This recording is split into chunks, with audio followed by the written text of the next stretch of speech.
In the world of radio shock jocks, the biggest are Opie and Anthony. These people say shocking things that border on offensive in order to entertain their audience. I refuse to sit here and think that radio has to be nice. Why? Why does radio, out of any other medium, have to be nice? We are being now held to a standard where we have to be nice and make people feel good. Go screw! Radio bad boys, Opie and Anthony. Controversial radio personalities, Opie and Anthony. Infamous DJs, Opie and Anthony. Talk show radio hosts, Opie and Anthony. Opie and Anthony. Opie and Anthony. Radio shock jocks, Opie and Anthony. Opie and Anthony. Shock jocks, Opie and Anthony. Shock jocks, Opie and Anthony. Opie and Anthony. Shock jocks, Opie and Anthony. Opie and Anthony. Charles Nelson Riley takes it up the blank. The blank. Could I call a friend and maybe get some aid with this? Oh, well. This is where entertainment is going. I'm starting to suspect my parents are swingers. I think your dad's just a watcher. He just sits in the corner nude. And all sorts of horrific things are happening to your mom. They are sick freaks. Don't you ever do that. I understand the concept of the syllable. You don't have to beat it into me with your belt.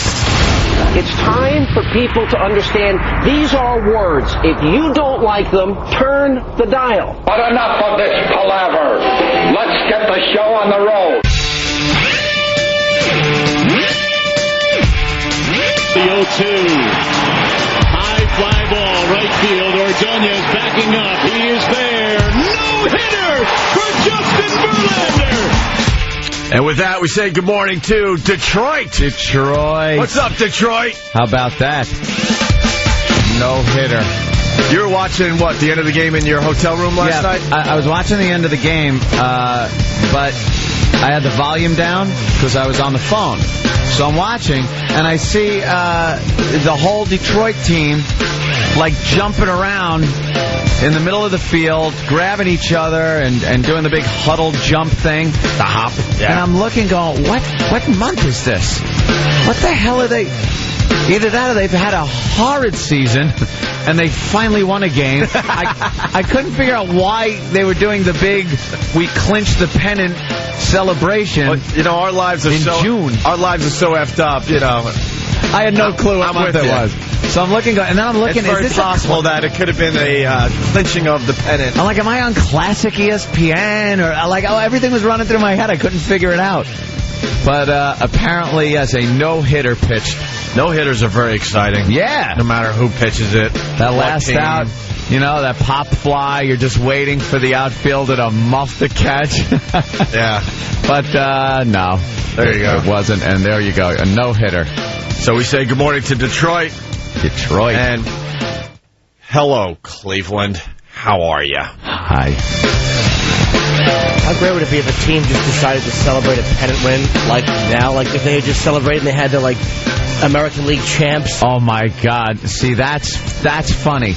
They should do that. Just asses. A team, and one that's, like, in last place. Yeah. You win a game, and the entire team runs out of the dugout celebrating on the field. You win a weekend series with the Milwaukee Brewers, and you decide have an all-out celebration. You have the hats made up so they're all wearing the championship hats. Champagne. We beat the Milwaukee Brewers. And just a puzzled crowd standing around and a puzzled press going, what is going on? Just come running out of the dugout with champagne and you're spraying it over each other. You jump on a police horse backwards. While holding your finger up. Number one. Up on the dugout. Guys, it's June 8th. We knew we could do it. We believed in ourselves. The freaking... spectators would just be walking out in confusion, looking over their shoulder like, what did they win? Was this a special game? And then the Jumbotron just has a huge graphic. World champions of the Milwaukee Brewers. And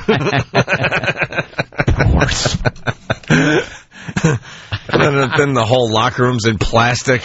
All the local sports writers are in there like, what? Getting doused with champagne. What is this? Well, no, they don't pour champagne. The reporters walk in, they're all shirtless and kissing and touching each other. They're like homoerotic. They really want to take it over the top. That's a problem with professional sports. They don't bring humor or comedy to it ever. Why not? Fun. I mean, they play like 300 games a year now, so why not in the middle of it just to mess it up a little bit? Yeah. You know, throw a little monkey wrench into the situation. Right. Into the season. Yeah, freaking King James missed that three-pointer at the end of the game last night. I saw that clip. They jinx him now. Why? They talk him up at the beginning of the game. It's just a big thing. They talk about how much the team is worth now just because of him and all his stats, and they show him walking around every 2 seconds. And then it's a jinx. He's bigger than, his name is bigger than him. So then when he pulls a bonehead move like that, misses, it's over, Johnny. Wasn't even a bonehead move. What was it? That's a hard shot to make. Oh, not for King James. That was a hard shot to make last night. Was it? Yeah. I didn't see the end of that game. Ratings are really, really down for the NBA Finals, by the way. Yeah. Playing Cleveland, San Antonio? Yeah, it's two weird markets. Yeah. I know we're on in Cleveland, but as far as like the big picture goes with the NBA, the NBA would like to see like New York, LA, or Miami, LA, or, some of those bigger markets, Chicago. Yeah. I didn't even know it was championship until you were talking. Oh, really? Yeah. Yeah, the Spurs are, whatever. We're going to win it all. Bob was telling me about the cicada problem in Chicago. Bob was? Our agent, yeah. He's got family there, so he goes to Chicago a lot. And apparently there's a bunch of cicadas there. They come up every 17 years, which is just the creepiest friggin' alien thing I've ever heard. It's like that movie Pitch Black.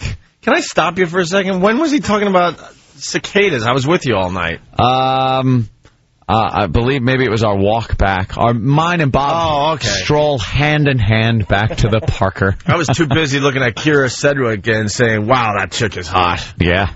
Wow. Yes, Kira Sedgwick. And Kevin Bacon were in the same restaurant as us last night. We had a power meeting with our super agent. Super agent Bob Eatman. After a top secret meeting. Top secret meetings and power meetings and all sorts of crap. Yeah. Going on behind the scenes. We just want to do a dumb radio show. And in the booth across the way was Kevin Bacon and Kira Sedgwick. And I was about to tell Anthony, wow, look at that chick. She looks like a real young Kira Sedgwick. Yeah. This woman we were looking at last night in the restaurant was so hot, so sexy. The eyes she was giving turned out to be Kevin Bacon. His head was, his back was toward me, so I didn't know it was even Kevin Bacon. You had to point that part out. There you go. What a coincidence that young Kira Sedgwick-looking girl is with Kevin Bacon look-alike. I thought I was blown away. I'm like, she doesn't look that good in movies or TV. Yeah, they should film all her parts right in that restaurant with that lighting because on everything, and preferably as far away as we were. Because I think we were the perfect distance. Perfect distance for her to look fantastic. You know something? She looks good in person, is what it is.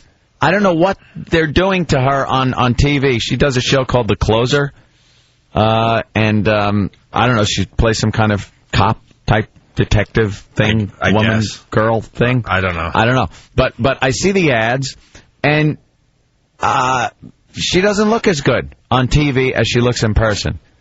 She was all like a little sex kitten thing. She's flipping her hair around and putting her head on Kevin Bacon's shoulder. And the eyes she was giving him, they're making kissy face, and she's just giving lovey-dovey eyes. And we're sitting at the table, like, saying, I wonder how old they are.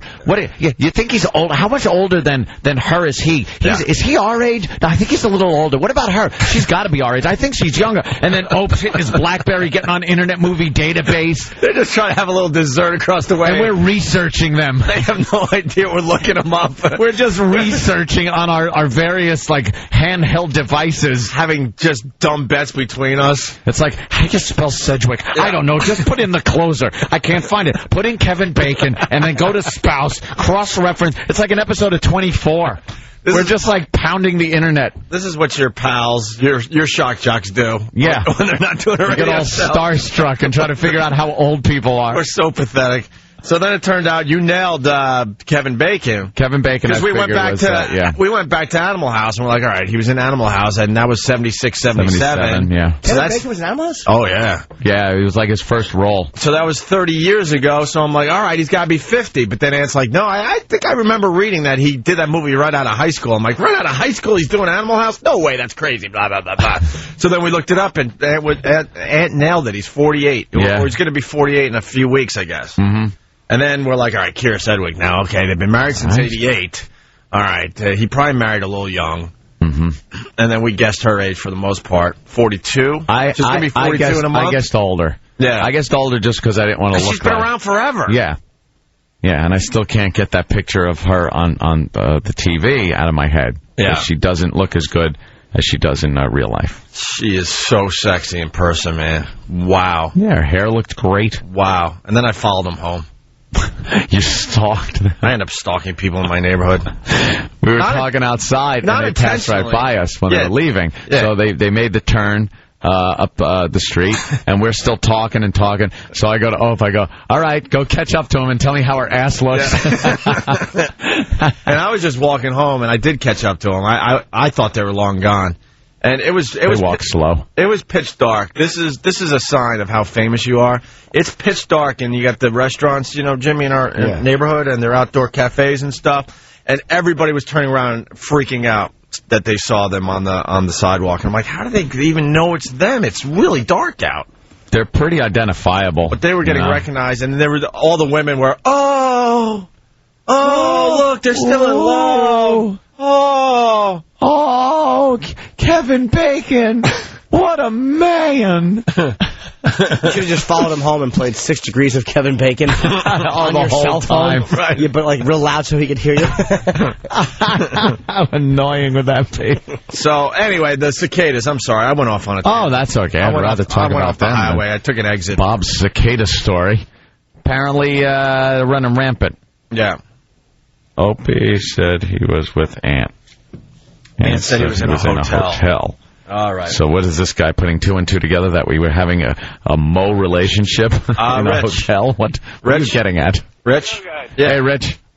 Well, Opie said that he was with Anthony all night, and then Anthony's talking about being in a hotel room, so I just want to know what's going on. Well, you got us. It is what it is. We're secretly, having man-on-man love. Man love. All right, then who's the catcher? You got us. We switch off. Yeah. There's nothing predictable about it. No. Okay, Except that someone's getting effed. What a douche. Sometimes I get to stand there and play Towel Boy. Yes, those are my favorite moments. By the way, our phone number is 877-212-5762. So the cicadas, what... I can't imagine that it was an exciting conversation back to the hotels, because you went the other way. Yes, we walked back, and apparently... by the way, Anthony actually took Bob, our super agent, back to his hotel room. Yeah. And they Poor were Bob having couldn't get a room. man love. Poor Bob couldn't get a room. New York City's booked up for some reason. There's graduations going on, so there's no rooms available. Yeah. And poor Bob is just walking around from hotel to hotel. You got your room at the inn? Nothing. You know what's funny? Bob has probably saved our jobs 4 or 5 times over the years. Yeah. And, we pretty much went at the end of the night and said, Bob, sucks to be you. You're on your own, Good Bob. luck to you, buddy. Good luck to you. I'm going back to my room, which probably has... I could have called for a rollaway bed. I could have maybe pulled out a couch. He could have slept on that. Sorry. Officially, I got 2 places right now in Manhattan. Yeah. I said, well, good luck, Bob. Where did he go? By the way... we don't know. We just ditched him. Yeah, I'm moving from my old place to a new place. That's why I have 2 places. Thank goodness. I don't want people to think I actually have 2 places that I keep up in Manhattan. And put it this way, I got the room in the first place because I didn't want to... We were supposed to have a meeting yesterday at 4. Yeah. That's when our meeting was supposed to be. And it got delayed, and then kind of halfway postponed. We met with other people, but it was supposed to be over pretty quickly. And I got the hotel room because I cannot drive out of the city during rush hour. I will kill somebody. So I get a room and stay in. It's kind of nice. A little vacation from home. Nice little short walk to the station in the morning. I get to sleep in a little bit. So it's nice. by the time we left the restaurant, rush hour was over. I easily could have went, Bob, take my room. I'm just going to drive home. I kept thinking that. I kept thinking that in my head over and over. And be honest, a half hour? Maybe a half hour. Yeah. But I'm thinking, and I'm so selfish and greedy, I'm just thinking, I could sleep another 10 minutes in the morning. That, to me, is more valuable than thinking of my agent strolling the streets at 3 in the morning, trying to find a warm, sidewalk, a warm grate over a subway. When I left him, I noticed that he was taking his business shirt. He took his tie off at the restaurant. And He took his jacket off, and he was rolling up his business shirt into kind of a belly shirt, hoping that would get him a room somewhere. Maybe somebody would come and go, hey, you need company? Poor Bob. I wonder what happened to him. I don't know. Whatever. We have a radio show to do. He probably spent the night talking to a cicada. He's sitting on his shoulder, making a chirping noise. He brought up the cicadas because his family is going to Chicago for a little while, and his wife is petrified of these things. And apparently, this is some kind of freak thing that happens. And it's every 17 years they mate and then die and burrow into the ground. The males, I guess, all just die. The females burrow into the ground, lay these eggs. The eggs hatch, and these things live underground for 17 years. And then they decide to pop up and just, take over the city, where you got to shovel them like a snow shovel off of sidewalks. They're falling like rain. They're just dead everywhere. And it's all right, listen. It's horrible. We're on live in Chicago right now. Yeah. Chicago, call us. Are you seeing cicadas falling from the sky right now? Are you in a cicada storm? I really want to know what's going on in Chicago with these. And if this happens every 17 years, that's just a sick alien life form. Oh, look at it. That's one of them? Get out of here. Is that actual size? E-Rock's got one on that's about 2 feet long. It takes up the whole monitor. Right? They bother you in the fact that they're a bug in huge numbers. When you look around, there's something like... Bob gave me a nice statistic. I'm sure it's doom and gloom. It was. No, it's something like delivery. A couple of million per acre. Get out of here.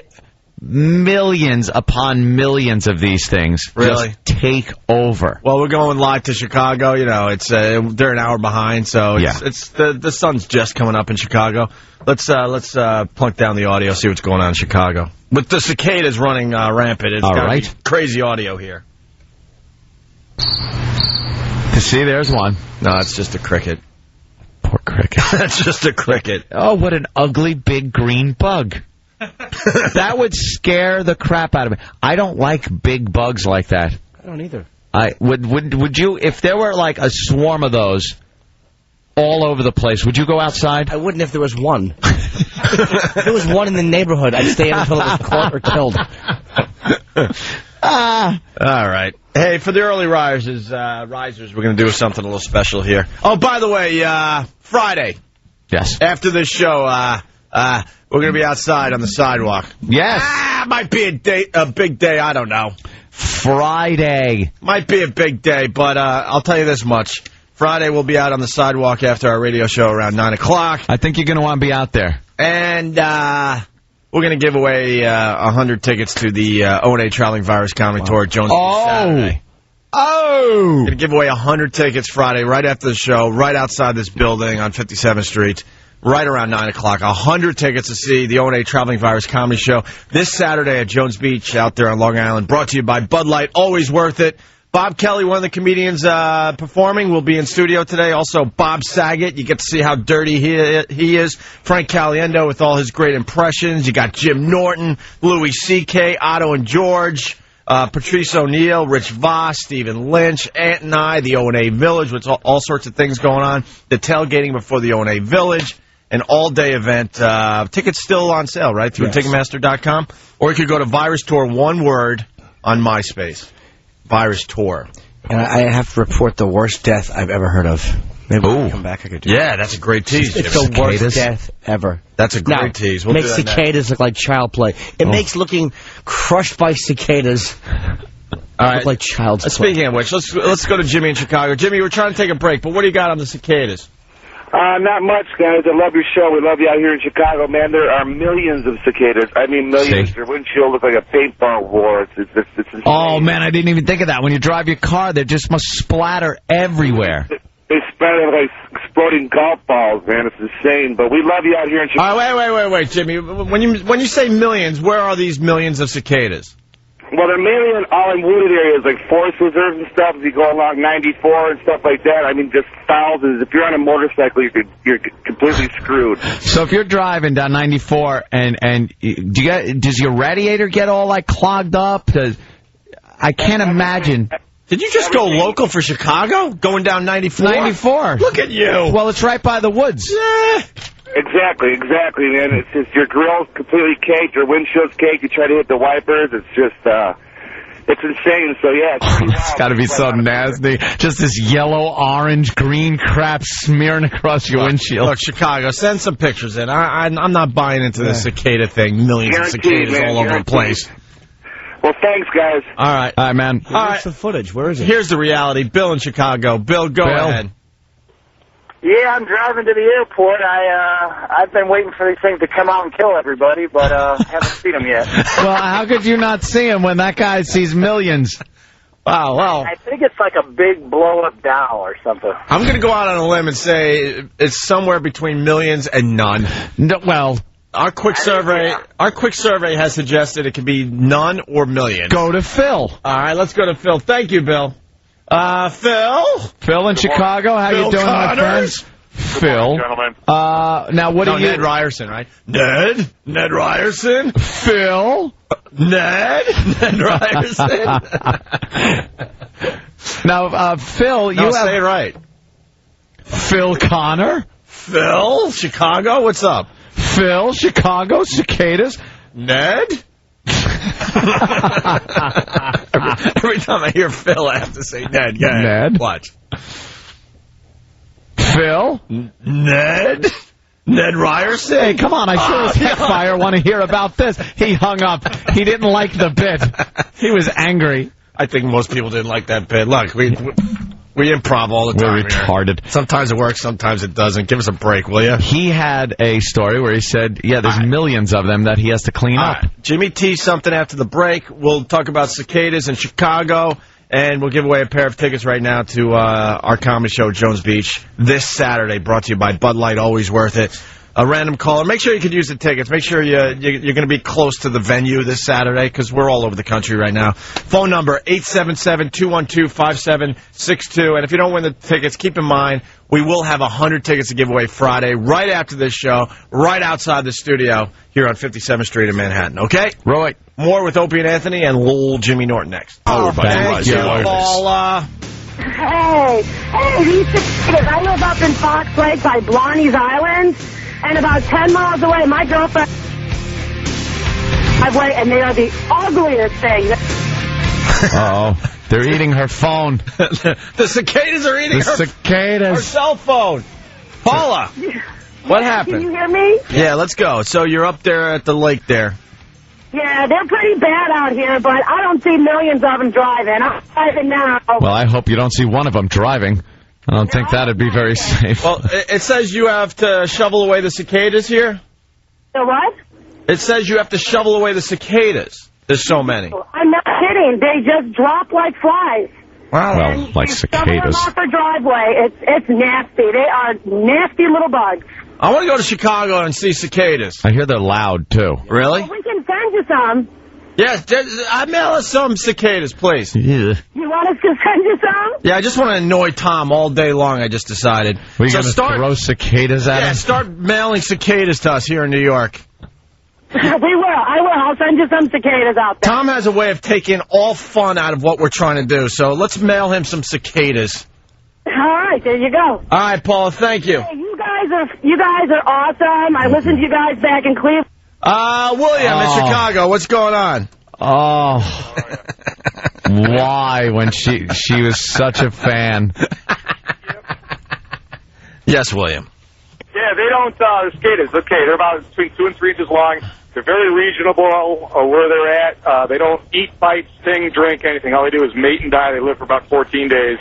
They've already peaked. They're already on their way out. At my house where I live, the bottoms of the trees, you cannot see the grass, but where I work 15 miles away, there's not even one. So they're very, if the ground gets tore up at all, they're dead. You won't even see any, but some areas just got millions of them. And then they lay eggs and they sit there for 17 years? 8 years, yeah. It's my third time seeing them, so I saw them, I think it was like 11 and then whatever in the 20s and then this year. So next year, no cicadas? I'm sorry? Next year, no cicadas? No, there'll be a few strays. There are every year, but they're just like, random ones. They're the dummies. They don't know what year it is. They're like the homeless of the cicadas. But like, literally, you can't hear yourself think outside by my house. It's that loud. It's like, remember that movie, War of the Worlds, that weird movie that was a long, long time ago? Yeah. That's the sound. You can't even hear yourself think. That's how loud it is. Wow. Thanks. Love your show. Oh, thank you, man. Yeah, bye. Look at all these people calling from Chicago, listening on CKG. What's up, Kenny? Hey, guys, what's happening? Love you. Thank you, Kenny. Hey, I drive a garbage truck out here in the northwest suburbs, and I can tell you right now, you're driving a truck, you got the windows open, and even the radio on. The sound is deafening. Really? It'll drown out trucks? Oh, yeah. I mean, it's like, it does. It drowns out the truck. I'll walk away from the truck, and it's all you hear is cicadas. Well, E-Rock has audio. You got audio of cicadas? Wow, E-Rock. Let's go. Well, it's out in, like, Park Ridge. Park Ridge has got it really bad.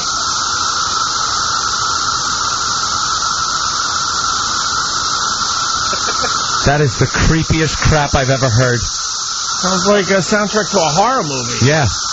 Like The Grudge or something. That's like an invasion of something. Yeah.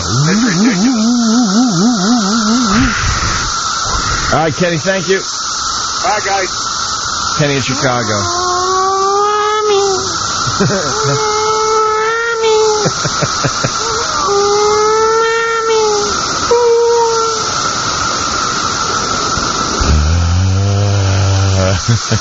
Wow, that is really loud. Kill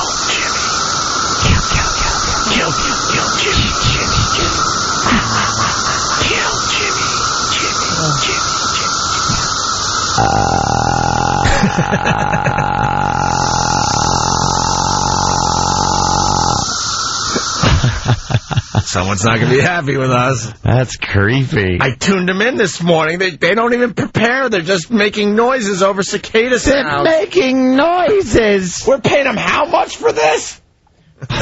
So that's what Chicago sounds like? Yeah. I guess. Oof.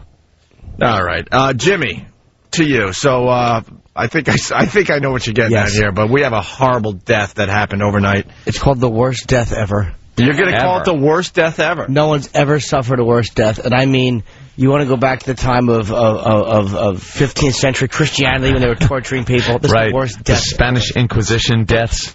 Jimmy, let's challenge our listeners. Worst death ever. You're saying this is the worst death ever. Doesn't get any more awful than this. All right, maybe the listeners could come up with a better worst death ever. Okay. They think they can. But by the way, keep it fun, you idiots. Yeah. Yeah. Keep it fun. Well, I'll tell you about my grandma. It was a long, drawn-out bout with cancer. And okay, that sounds horrible, but could you keep it a little odd, like this story? And they're about to read her last rites, and cicadas fell on her and crushed her. See, we're going to try to keep it fun, like the story Jimmy's about to read. Grandma actually was dying of brain cancer, and she finally got this moment of awareness, and she was ready to blurt out her last words, and all we heard was cicadas. The cicadas drown out Grandma's last words. And she said, "The treasure is hidden." And cicadas came in and come here. The treasure, my fortune, it's hidden.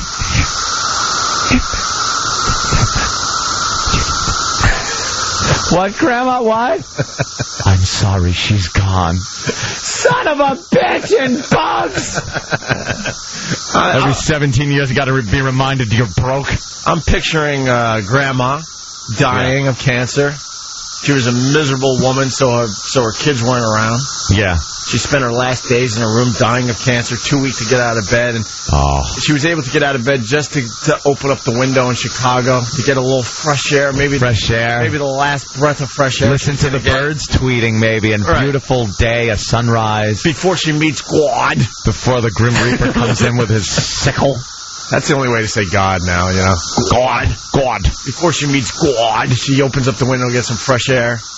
And all of a sudden the cicadas come flying in the window. Oh, my goodness. And she's too weak to get them off her body. Fight them off as they eat her eyeballs. They just start eating old Grandma. There's nothing but bones. Slowly but surely. Oh, and it takes a little time because, you know, Grandma's skin's a little rough. A little rawhide-ish at this point. Oh, but they nibble a little gamey. They nibble a little piece off. Well, when you got millions of them, they could probably take apart a Grandma in no time. Well, I'm hoping it took a while. What do they eat? Leaves, right? Skin. Skin. Human skin. Okay. Yeah. All right. We find out something new every day about these cicadas. They're zombie cicadas. Worst death ever. Yes. Jimmy? A Long Island landscaper was crushed to death yesterday by a commercial lawnmower. Well, that doesn't sound that bad or out of the ordinary. Probably taking it off the truck with another landscaper. It could crush him. I've seen a lot of those landscapers. Those commercial mowers weigh maybe 100 pounds. That's it. I mean, maybe. And if it hits you right on the head, it's probably pretty instantaneous. So I don't see how that's the worst death. You're a liar, Jim. Yeah, why is it worst death ever? This is how you know that your life is godless. He's crushed to death by a lawnmower that toppled on him as he fell into a cesspool. Okay. I don't mean to laugh. Now we're hurt on Long Island. Now you're getting horrible. He was in the back in Comac, and when his mower suddenly plunged into a grass-obscured cesspool filled with about 3 feet of sewage, he died. Sewage is the polite way of saying. Of course. Human waste. He died pinned to a wall of human waste by his own lawnmower. By his own lawnmower that fell through a hole that, what was Bugs Bunny? Put the little blanket of grass over a hole? What the hell? Why was a cesspool just covered with a little grass? I don't know. You would think they would warn the landscaper. Yeah. You might want to stay away from that area over there. Maybe stake it off. Or was it a sinkhole that appeared? No, they said it was a cesspool. He fell into a cesspool and was crushed. How awful is that? Pinned down by your mower while you drown in human waste. You know, your face and your teeth probably scraped the wall as you were falling in. Oh, God. Oh, that's horrible. I gotta say, that is a horrible, horrible way to go. There's never been a worse way to go than being crushed by a lawnmower. Because it's a nice day out yesterday. Yeah. Cutting the grass. Probably singing a tune. Cutting the grass. I don't know if that's worst death ever. Worst death ever. I'm going to challenge that's pretty bad.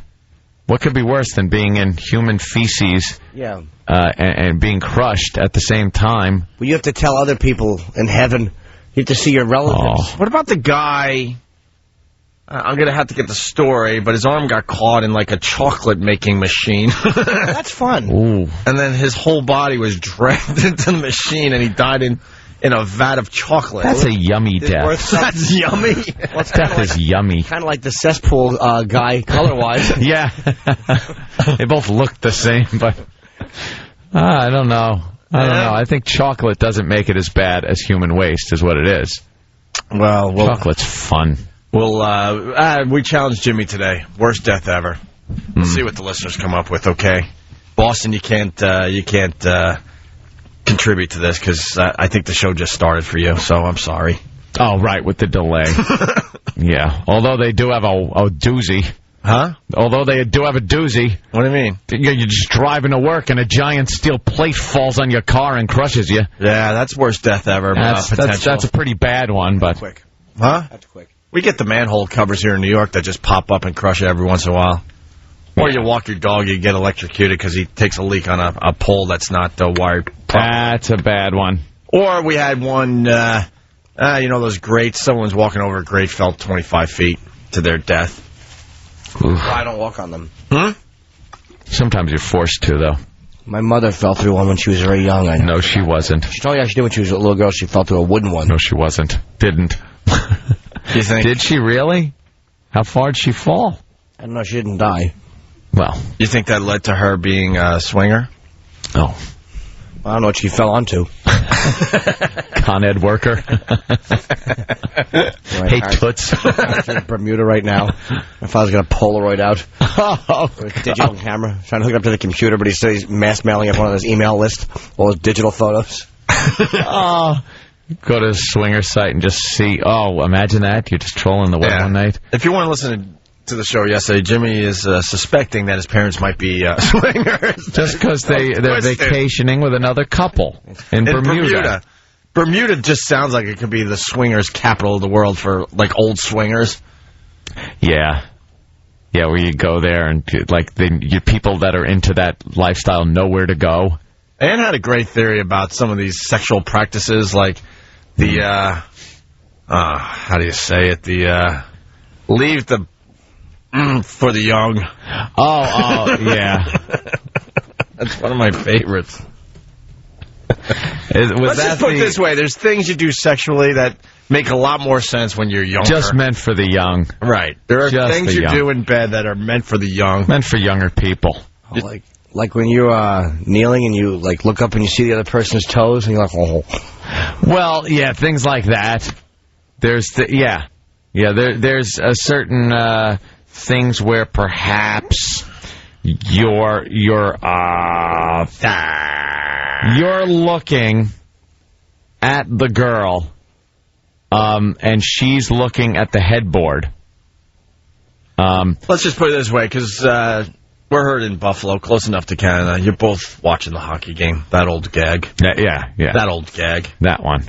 Some of these things are just best left vague. Some of these things you should just leave to the young. Leave to the young. You don't want to see old Turkish taffy swinging. Looks like Turkish taffy and a couple of meatballs just swinging. Let's say hi to Jeff in Rhode Island. He's going to challenge worst death ever, Jimmy. Okay. Jeff, go ahead. Hey, guys, love you. I love the show, you know. Thank you.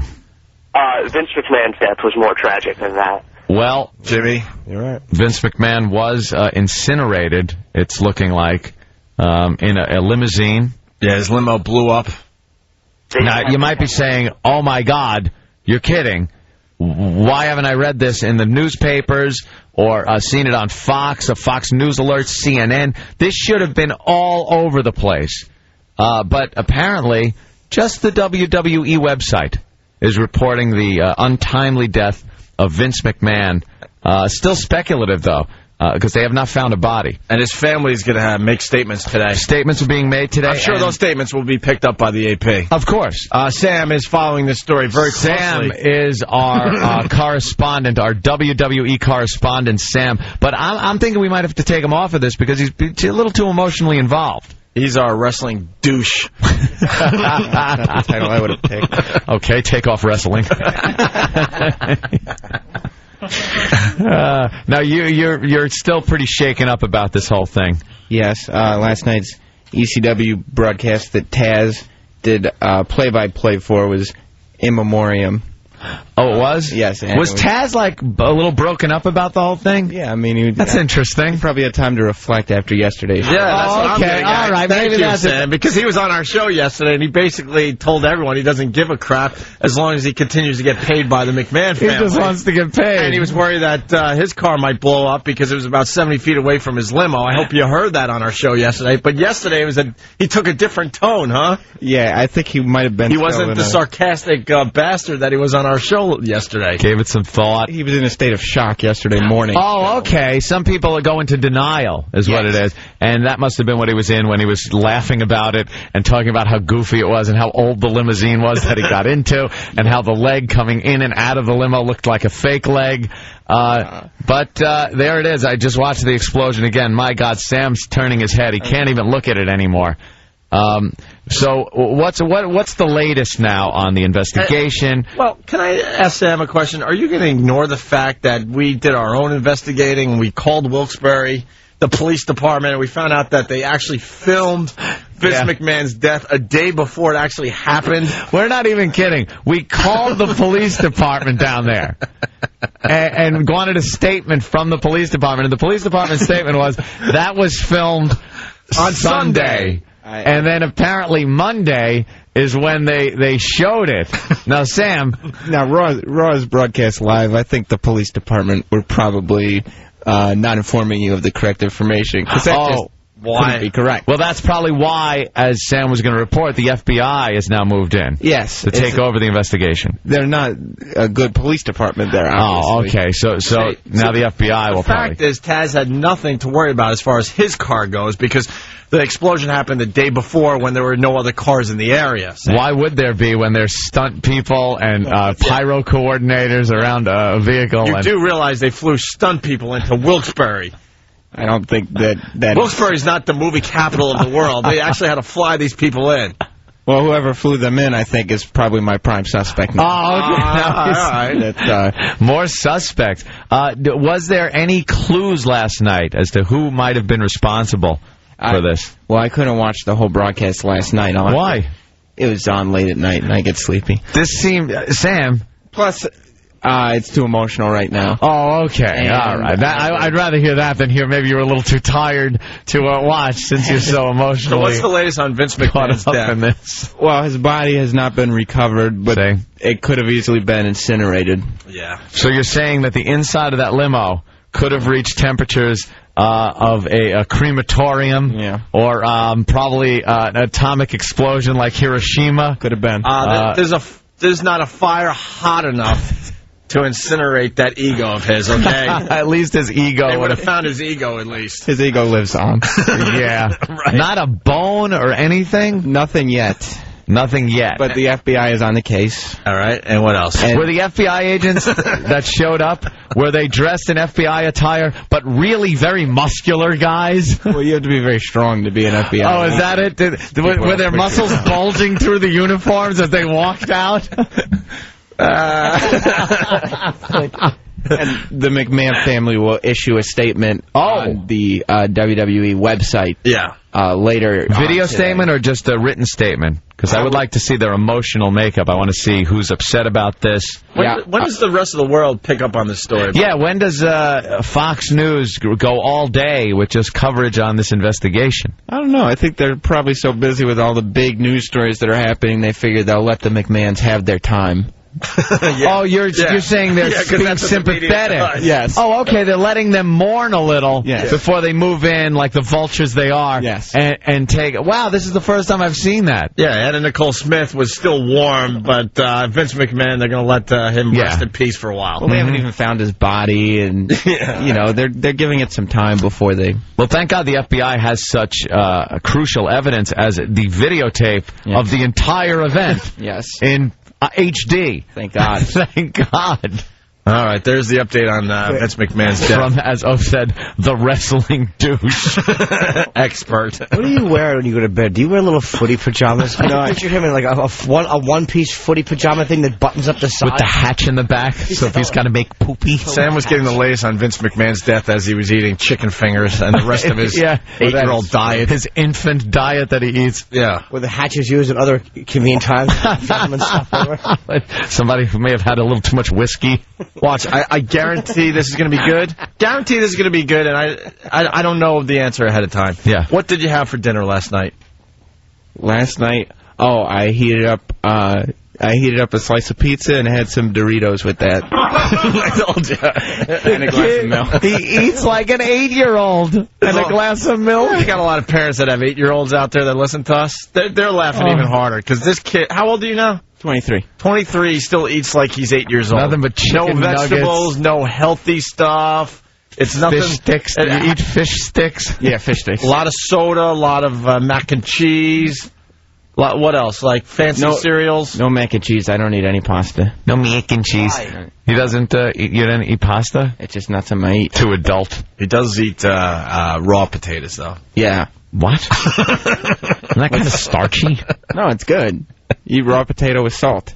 Ugh. Oh, God. I remember doing that as a kid. That's what I'm saying. Kids this is all do that. kid stuff. It's delicious. All right, thank you, Sam. Sam's getting the scurvy.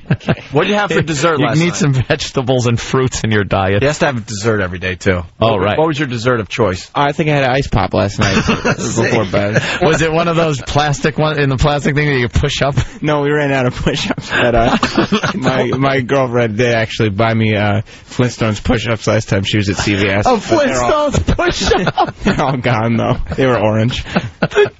It's like he's 8 years old. That's amazing. All right. Do you have any plans to change your diet in the future? No. No, why would you? He was a picky eater growing up. Oh, you are? He's got a flush budget. Yeah. Do you eat any vegetables? I eat raw carrots and raw celery.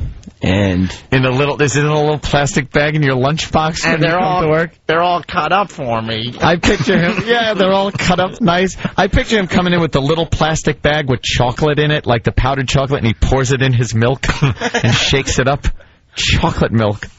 Sometimes I'll have a Yoo-hoo. A Yoo-hoo, yeah. Of course. Remind me to ask him again tomorrow. Yeah. It never fails. Love to pizza, the diet, Doritos, and milk. What lucky you are to have such great metabolism and eat all that crap. He's still young. Wait till you hit the big one. Oh, forget about it. Wait till you hit the big 3-0. It happened to me 2 years ago, man, and all of a sudden, whoa! The big 3-0. What happened? Wow. Jen, what planet are we on? The one that goes around the sun a lot slower, I'm sure. Jen, what's up? I have a horrible death story. Yeah. A woman I worked with had a baby, and the baby was about 6 months old, and she was holding the baby on her hip, but the baby was facing outward. And the woman's little girl, who was probably about 3 or 4 years old, almost 4 years old, was looking up at the baby, trying to get the baby to laugh, and the baby vomited in the little girl's mouth, and the little girl choked. We said to keep it fun! She did. Well, that is a horrible way to go. Yeah. That's pretty gross. But it is a little child. Yeah, so, man. Worst death ever is fun stuff. The baby had fun. She giggled after. This is supposed to be a fun bit. Thank you, Jen. Fun. Leave it to Boston to wreck our bit. Yeah. All right, we got to take a break. It's Opie and Anthony.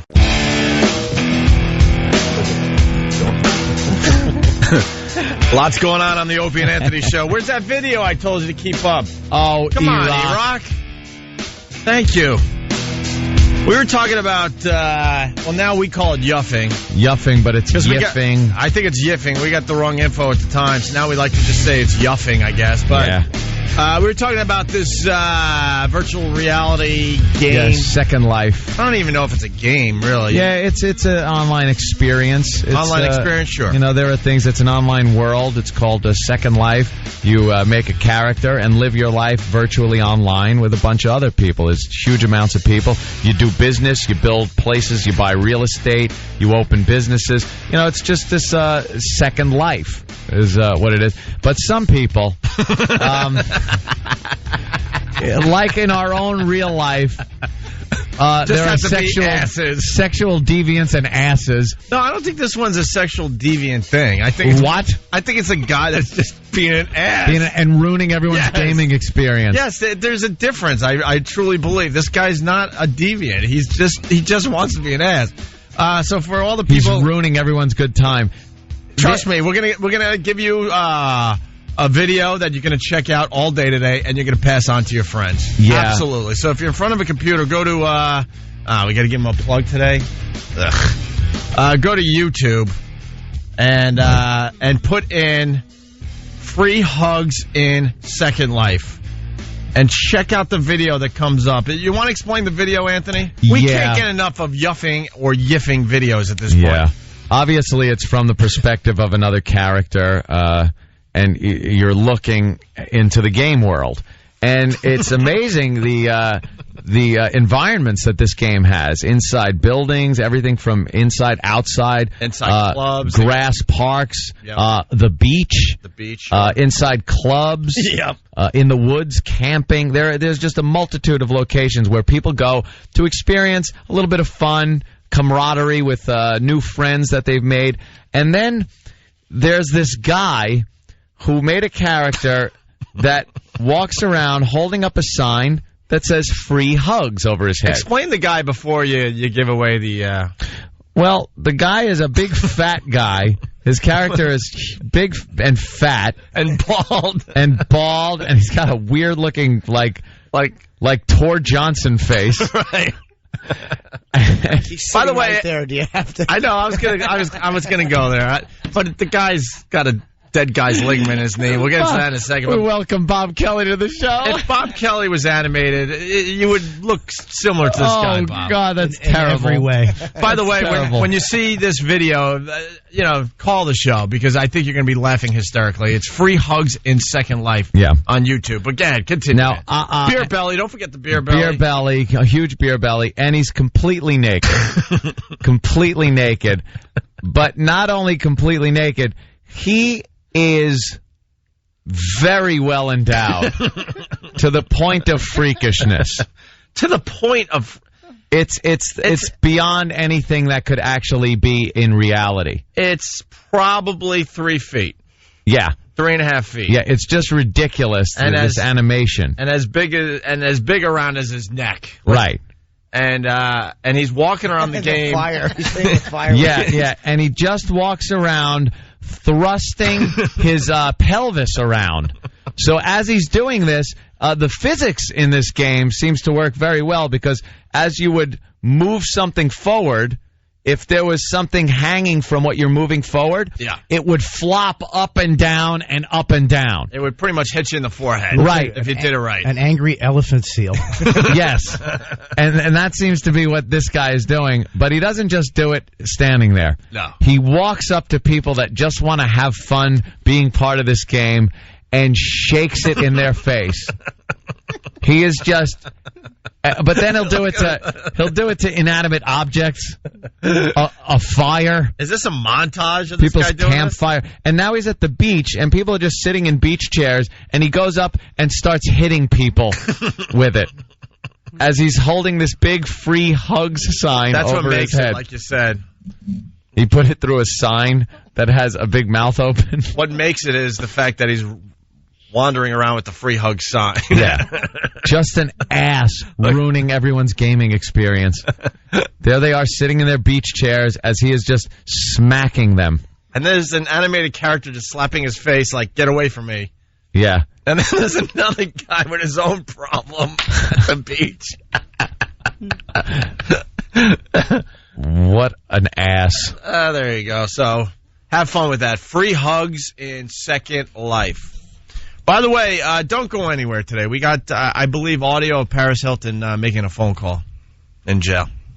Ooh, exclusive. Yeah, we're trying to confirm if it's real or not, but it's very low. It's absolutely real. It came from the internet. It's very, very low. We're trying to enhance the audio so we can see what it's all about. Okay.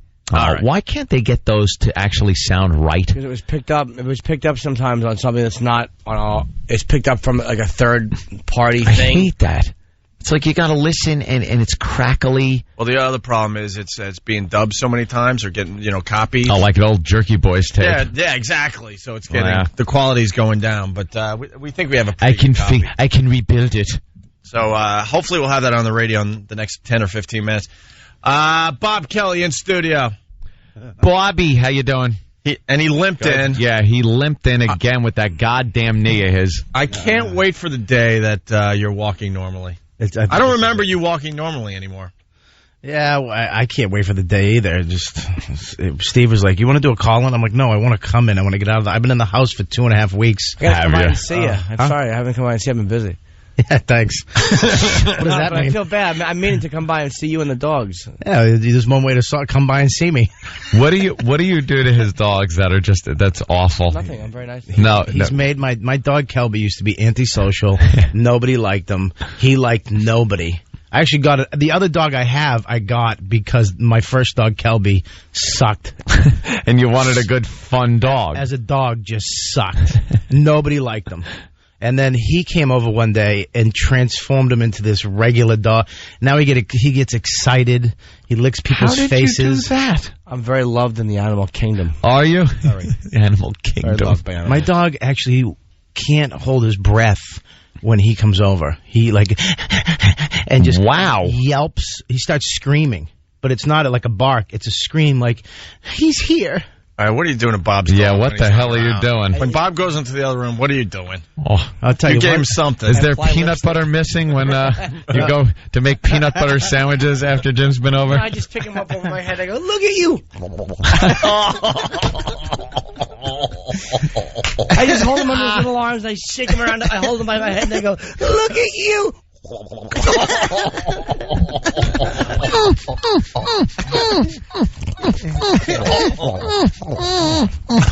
used to sit in my recliner and pick his nose.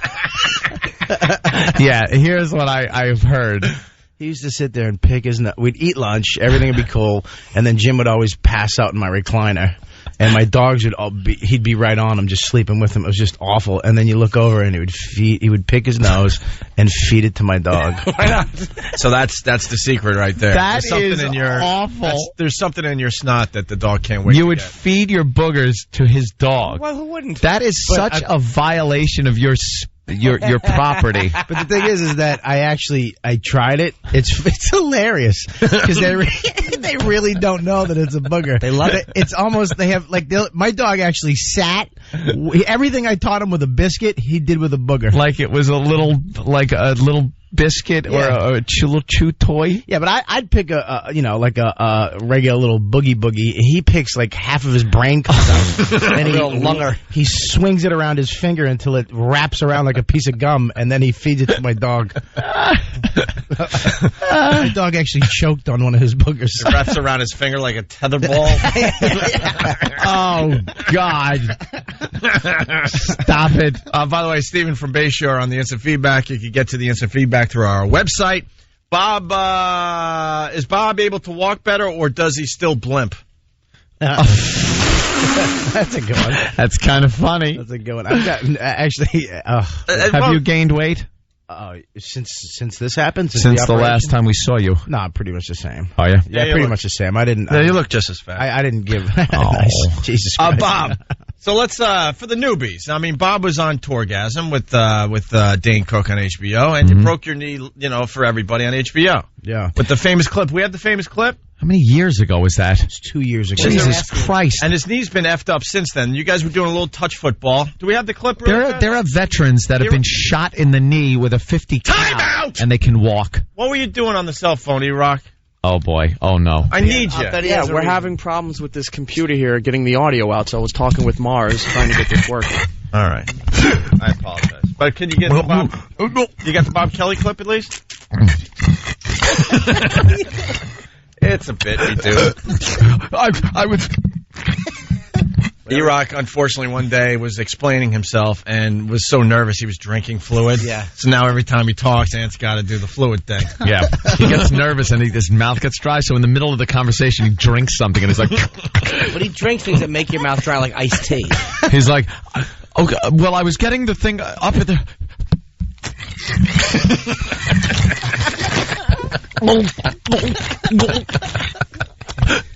And it was... It's a little nervous thing he does. He's all nervous and drinking.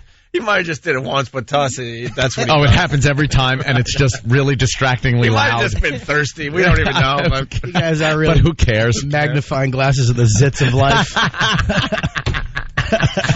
Exactly. Hey, I like that. So, do you have the clip there, E? E to the Rock? What's wrong with that computer? Why don't you get that fixed? That always works. I love people that reverse the polarity. Just start punching the keyboard with one finger. That'll fix it.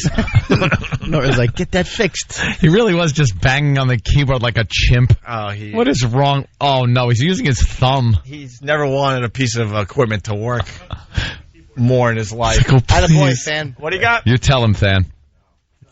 It's not working. It's not working. And stand it over his shoulder. We don't have it on disc? All right, we'll find it on disc. Anyway, so you just kick me in the other knee and I'll do it again. That's just a little sound. That's Bob Kelly breaking his knee, man. While filming Tourgasm with Dane Cook for HBO. Mm-hmm. And your knee has been effed up ever since. And the famous, I broke my knee, man. I broke my knee, man. Hold my hand. Hold my hand. Hold my hand. Hold my hand. Hold my hand. Hold my hand. You can't even get the word Hannah. Hold my hand. You think we've heard the clip enough, Bob? I think that's perfect. Love it. Hold my hand, man. Hold my hand. I wish I was there so I could just lean down and slap Bob's face repeatedly. If it was a different crew of comics, it would have been a different outcome. If it was Patrice, you, and Voss, it would have been a definite different outcome. There would have been no ambulance. You would have sat there and let me just rot for an hour. Just laughing at you. Oh, you would have put like a wood plank against my each inside of my leg or the outside and just taped it and told me to get back on the bus. I've been waiting for vultures to come around circling. Well, he would have kept touching it. Is it right here? Hold my hand, man. Hold my. I like the other one. I can't remember what you were saying, but you were running out of breath. It hurts. Wait, what were you saying? Help me out. Yeah, you got to remember. I don't know. I know that after I said hold my hand, I went, please. Please. Did you? Please, don't leave. Don't leave. Please. Sorry, drying off my mic. My E-Rock drinking bit has soaked the entire area. I see that. So Bob got surgery for his knee. What was the official damage? The original one was I just tore my ACL and super strained my super strained. I really strained, super strained. Am I a superhero? I super strained. My MCL. That's what you do when you try to tie your shoes. I like it. Opie's technique is different this morning. Yes, it's almost like he's like Catskills. That's what you do when you tie your shoes in the morning. I was just excited to say that. You had two good ones. All right. The first time what happened was I tore it, so it was hanging on by like a piece of ligament. And when I went in, the doctor, whatever the doctor was, this jerk said he just went in and did some operation that was supposed to heal it. 2 years later, I go back in. I didn't have an ACL for 2 years. The guy did an operation that they do on shoulders like 8 years ago. What? They did on shoulders. So the technique they did to help Bob's knee is a technique they don't use anymore. And when they did use it, they were using it on shoulders, not knees. Where'd you get this doctor from? Off the internet. Yeah. You really did, right? I typed in knee. Did you really? Yeah. Oh, my Fan. God. I needed a ceiling fan. Knee ceiling fan. Try to find them both in the same building. and the guy you got has to sell ceiling fans on the side because he's not making enough money as a doctor, right? Yeah. Yeah. I got a great ceiling fan out. It has a remote and everything. A great ceiling fan and a bum knee. Thanks, Doc. So that's the truth, though, right? I should have known something was wrong because after the surgery, he didn't call me again. You know what I mean? Like, usually the doctor will call and say, how you doing? It went okay. After the surgery, he was gone. He wasn't even there. Nobody was there to say, you're cool. They just gave me a couple crackers and booted me out. And Bob, you really got him from the internet? Yeah, I went on the internet. Don't you have a regular doctor that could refer you to someone? Well, this is what happens is when you go to get a doctor, it's not like you can just go to... I thought it's a doctor. You took an oath, and they're all the same. Oh, my God. I never had to go to a doctor before. Doctor's a doctor. You went to school for 20 years for a knee thing. You know how to do a knee thing. And apparently, that's not the way it is. I went from one doctor who didn't take my insurance. They sent me to another doctor who didn't take my insurance. And then this guy took my insurance. Great. And I went in, and he was all, I had this young guy who was like learning. It was almost like being at Applebee's with a new waiter, and the other waiter was walking behind them. I had that set up in Philly this past weekend. And they're teaching him? Yeah, where you got the sidecar waitress. Yeah, he's all she nervous. Just follows the real waitress around. Yeah. And then she does like, they allow her to like get water for you or more bread or something. That's like, all they allow you to do. Now make sure you tell him the specials. Make sure you tell him the specials. Yeah. Okay. Thank you. That's the doctor. Making him all nervous. That's the doctor you had. I had some young guy. You don't want to. First of all, when you get a doctor to do any operation, make sure he has gray hair. Yeah. He's just old, and he's been doing it for a long time. Don't get some young guy with a cowlick. I don't know how to deal with this problem. It was just awful. This guy, so I went into this new doctor, and this guy basically looked at my MRI and was like, you have no ACL. I can't even see it. He's like, what? He goes, what's this guy's name? He wanted his name. He wanted the old MRI. He was going to call him up and, be like... Try to get your ACL back? What was he going to do? What did the original doctor do? He went in with a laser. And fake surgery. No, apparently, because there wasn't enough ligament left to heat. You're supposed to heat it up, and that makes it tightens the ligament up. Sure. But you can only apparently this worked on shoulders for like 6 months. Did he go into a trance and put his 2 fingers in your knee and pull out a tumor? Like a Mexican chicken doctor? Like one of those faith healers. The amazing Randy. Yes. I'm with you, Ant. And it's just like a cotton ball with like black and red paint on it. Andy Kaufman believed in that type of thing. Yes. And that's what he had done to cure his cancer. And it did work. Yeah. He's still alive somewhere. He's just waiting to come back. Anyway, Bob, go ahead. Yeah, well, actually, when he gave he figured out what was wrong with my knee, he threw chicken bones on the ground. He was like, it's your ACL. I was like, all right. That's crazy. So Bob picked him up and started nibbling on him. So the new doctor went in and went... I always hate when there's a real good one you can't. Fan in the background cracking up. Yeah. Bob eating. So the new doctor went in and was pissed at the work the other guy did. Yeah, this new doctor did the Jets. He does a lot of football players and pro athletes, McEnroe. And he stepped up a bit. Yeah, absolutely. You went from Dr. Frankenstein to like a real guy. I wish it was the Pats, but whatever. It was kind of annoying looking up and seeing the Jets. Your old doctor did the Jets, but the gang who sang. I wish you would have told him you're a Patriots fan. He would have gave you just a little something different in there. He would have put your leg on backwards. Right. So anyway. Yeah, so he went in, this guy, he was great. He was a little too, he was a little too confident. He was like this Asian dude, Mr. Lee. I just was hoping he didn't listen to I was like, oh, please. And, you wake up, you'd have like no leg. You just remove it from the thigh. Yeah, throw your CD at your face. I'd just be shorter, and he did something to my eyes. So what happened, sweetie? It's good to hear. It's good to hear. Wait, you said new one. You got the new one? Is that Anthony? I thought it was Ope. No, I don't. I'm not the only one. Oh, yeah, the new one. Here's the new one. Everyone makes fun of you. Yeah. Where's the new one, Than? I have it. Under here. What? Damn it. Well, timing's everything. I don't know. Now it's... Oh, wait, an opportunity to finally play our new one. Do you have it, though? I think I do. All right, he'll bomb again. Use it when he bombs again. I will not bomb again. Is this it? I learned my lesson on the show. If it's not a good one, don't say it. You got it right. There it is. Yes or no? Oh, you added an extra E. That's some dumb broad. All right, talking to some kid that won a spelling bee. Bob, you want to give us the update after the break? Because now we're panicking because we have to break. Why are you panicking? Because we got to get some things done here. You got to pay some bills. And also after the break, we got the Paris Hilton audio exclusive. I think. I don't think anyone's got this really. I haven't heard it yet. They intercepted a phone call to Paris Hilton while she's in jail. Bob, nice. The audio's not that good though, but we'll try to play it next and see what we can make out of it. Okay? Right. Good. It's Opie and Anthony and Bob Kelly and little Jimmy Norton. Both will be on that stage at Jones Beach this Saturday. We'll talk about that a little bit next.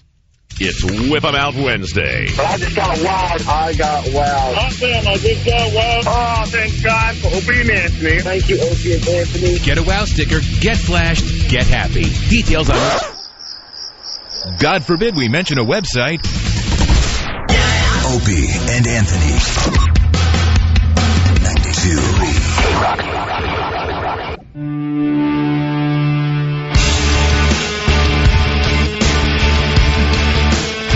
You're checking out the Opie and Anthony show. In studio, Bob Kelly, one of the many comedians playing Jones Beach with us this Saturday. Tickets still available through Ticketmaster.com. And after the show Friday, if you could find us... You can find us after the show Friday. We got 100 tickets or 100 pairs of tickets to give away to the Jones Beach show this Saturday. It's our little thank you to the fans. We're going to walk to a deli on 57th Street. Yeah. Be wonderful.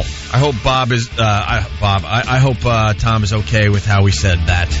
If you can find us after the show, if you can find us, is that okay, Tom? Will that fly? Don't want to have too much fun here, God forbid. So if you find us after the show Friday, we're going to be handing out tickets to the Jones Beach show we're doing. Okay, right? The Opie and Anthony Traveling Virus Comedy Tour, Jones Beach. Damn it. Bob Kelly, one of 9 comedians you'll see on that stage. We're in the middle of talking about Bob's latest surgery. So, to get to the bottom of this, you got the operation?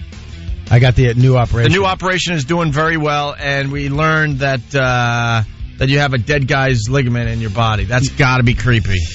Yeah, it was either that or take my own ligament. Which hurts from where? From like a hamstring or something.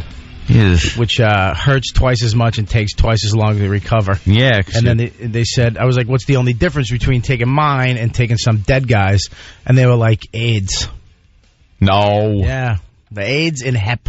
They can test for that. Yeah, but they test it, they nuke it, they do everything, but it's still in some cases, like he gave me the percentage. Oh, like it's 55. probably ridiculous. Yeah, I know. And you know, my 55%? No, he didn't let me finish. He jumped in 55%. 55%. It's like nothing. It's like a little more than half the people get AIDS. Half the people get AIDS. Hey, you might get AIDS. You might not. But at least you can walk. You'll have AIDS and you'll be able to walk to the clinic. They said that to Matt Frost. They said he almost died from the same surgery. He went in and like 1,000,001 has this happen to him. After his surgery, he got blood clots, and it worked its way up to his lungs. Oh! And 3 days after, because they told him don't move after the surgery, so he's just lying in bed. He's a nut, anyways. After September 11th, he's just freaking, about everything. So the doctor said don't move. He didn't move. I don't even think he blinked for like 3 days. He just lied there like a mummy. And he got blood clots in his leg and worked up way up to his lungs.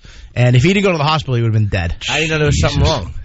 His back of his calf swelled up, and it was like bruised, and it was just excruciating pain. So he was like, "I gotta go. There's something else wrong." So he went in and.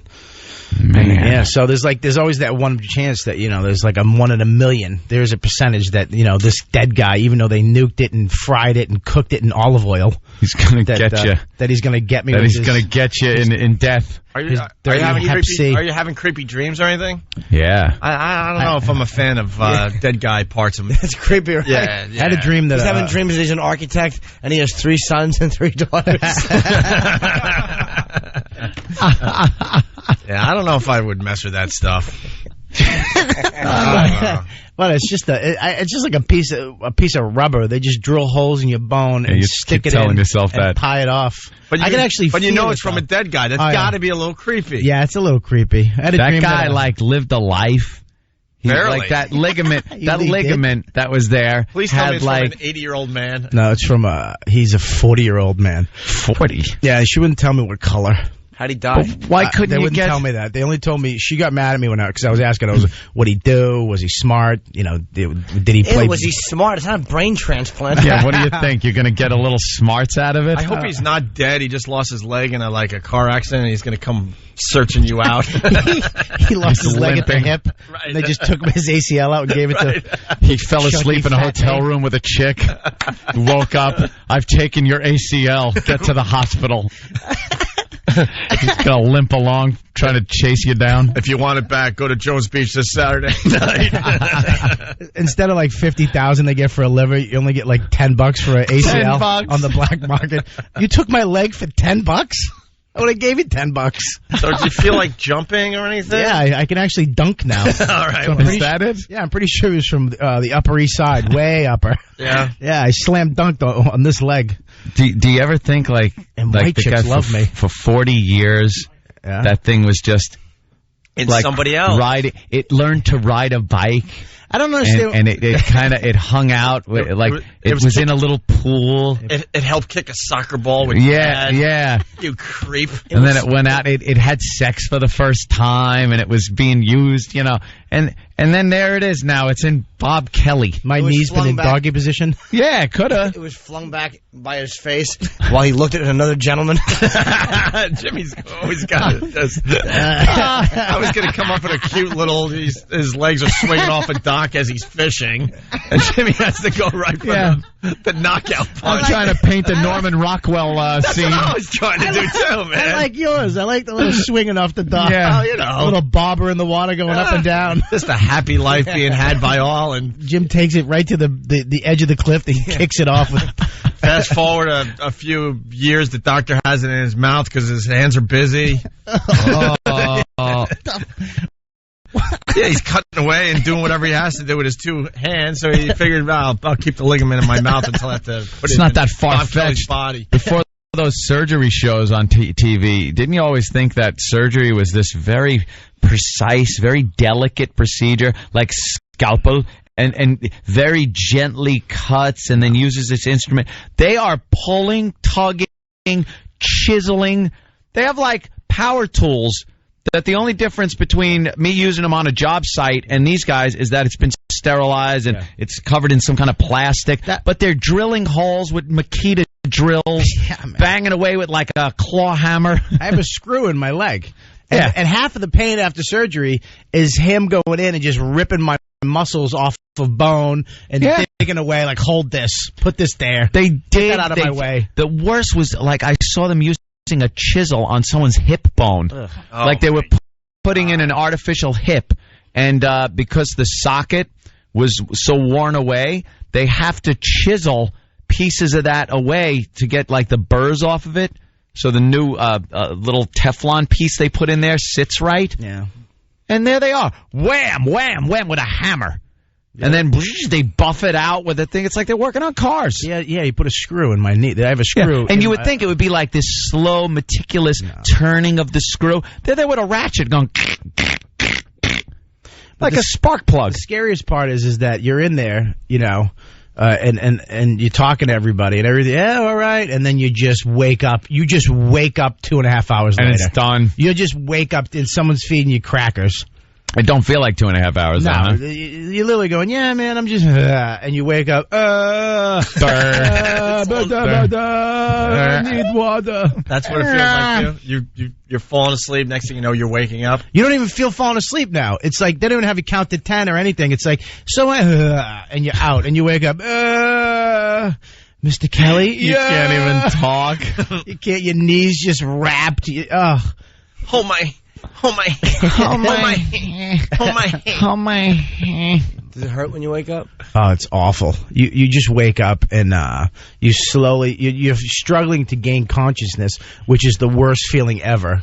It's like you take this. I'm kind of awake, but nothing's working. You're like, it's almost like you're ripping your head off the pillow, but it's stuck.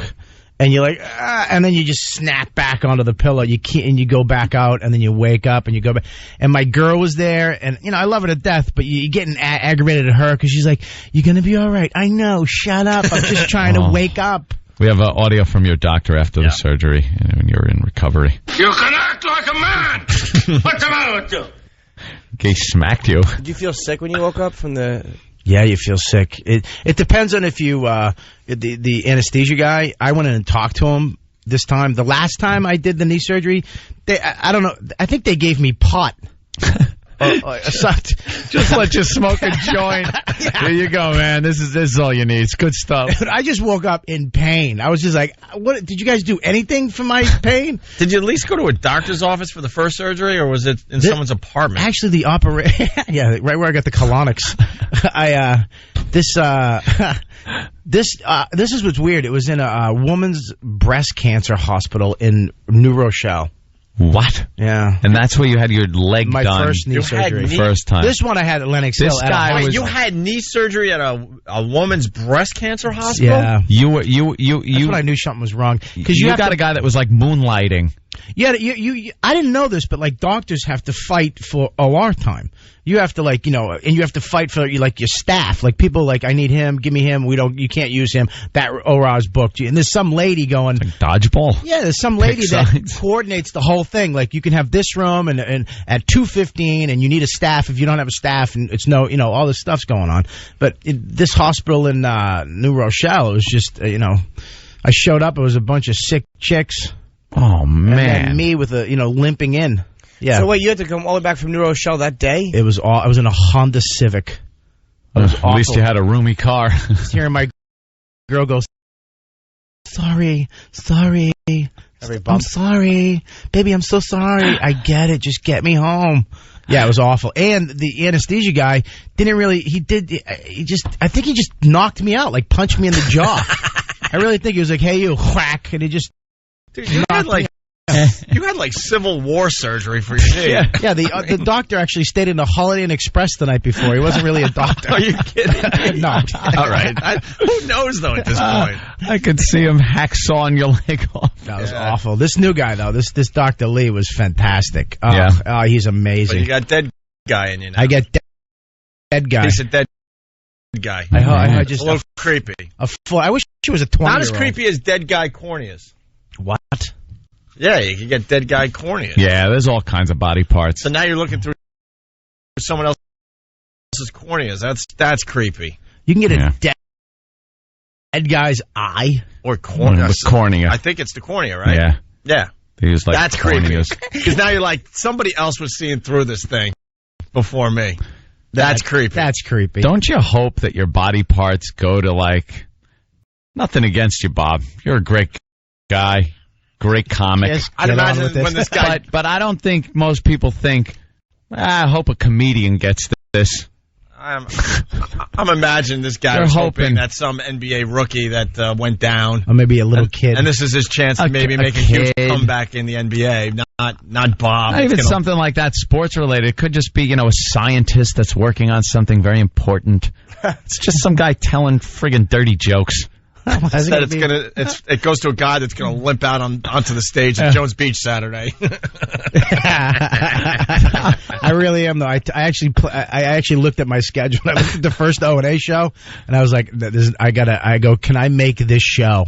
And he was like, I don't know. I was like, I need to make this show. He's like, I'm pretty sure you will. Oh, you're going to get an ovation. You are going to get an ovation when you limp out with your dead guy knee. Your road warrior brace. Oh, there was no way. I started doing physical therapy like the week after. I started like lifting my leg up. It would shake, and then I'd put it down. I felt like a fat Rocky trying to make an O&A show.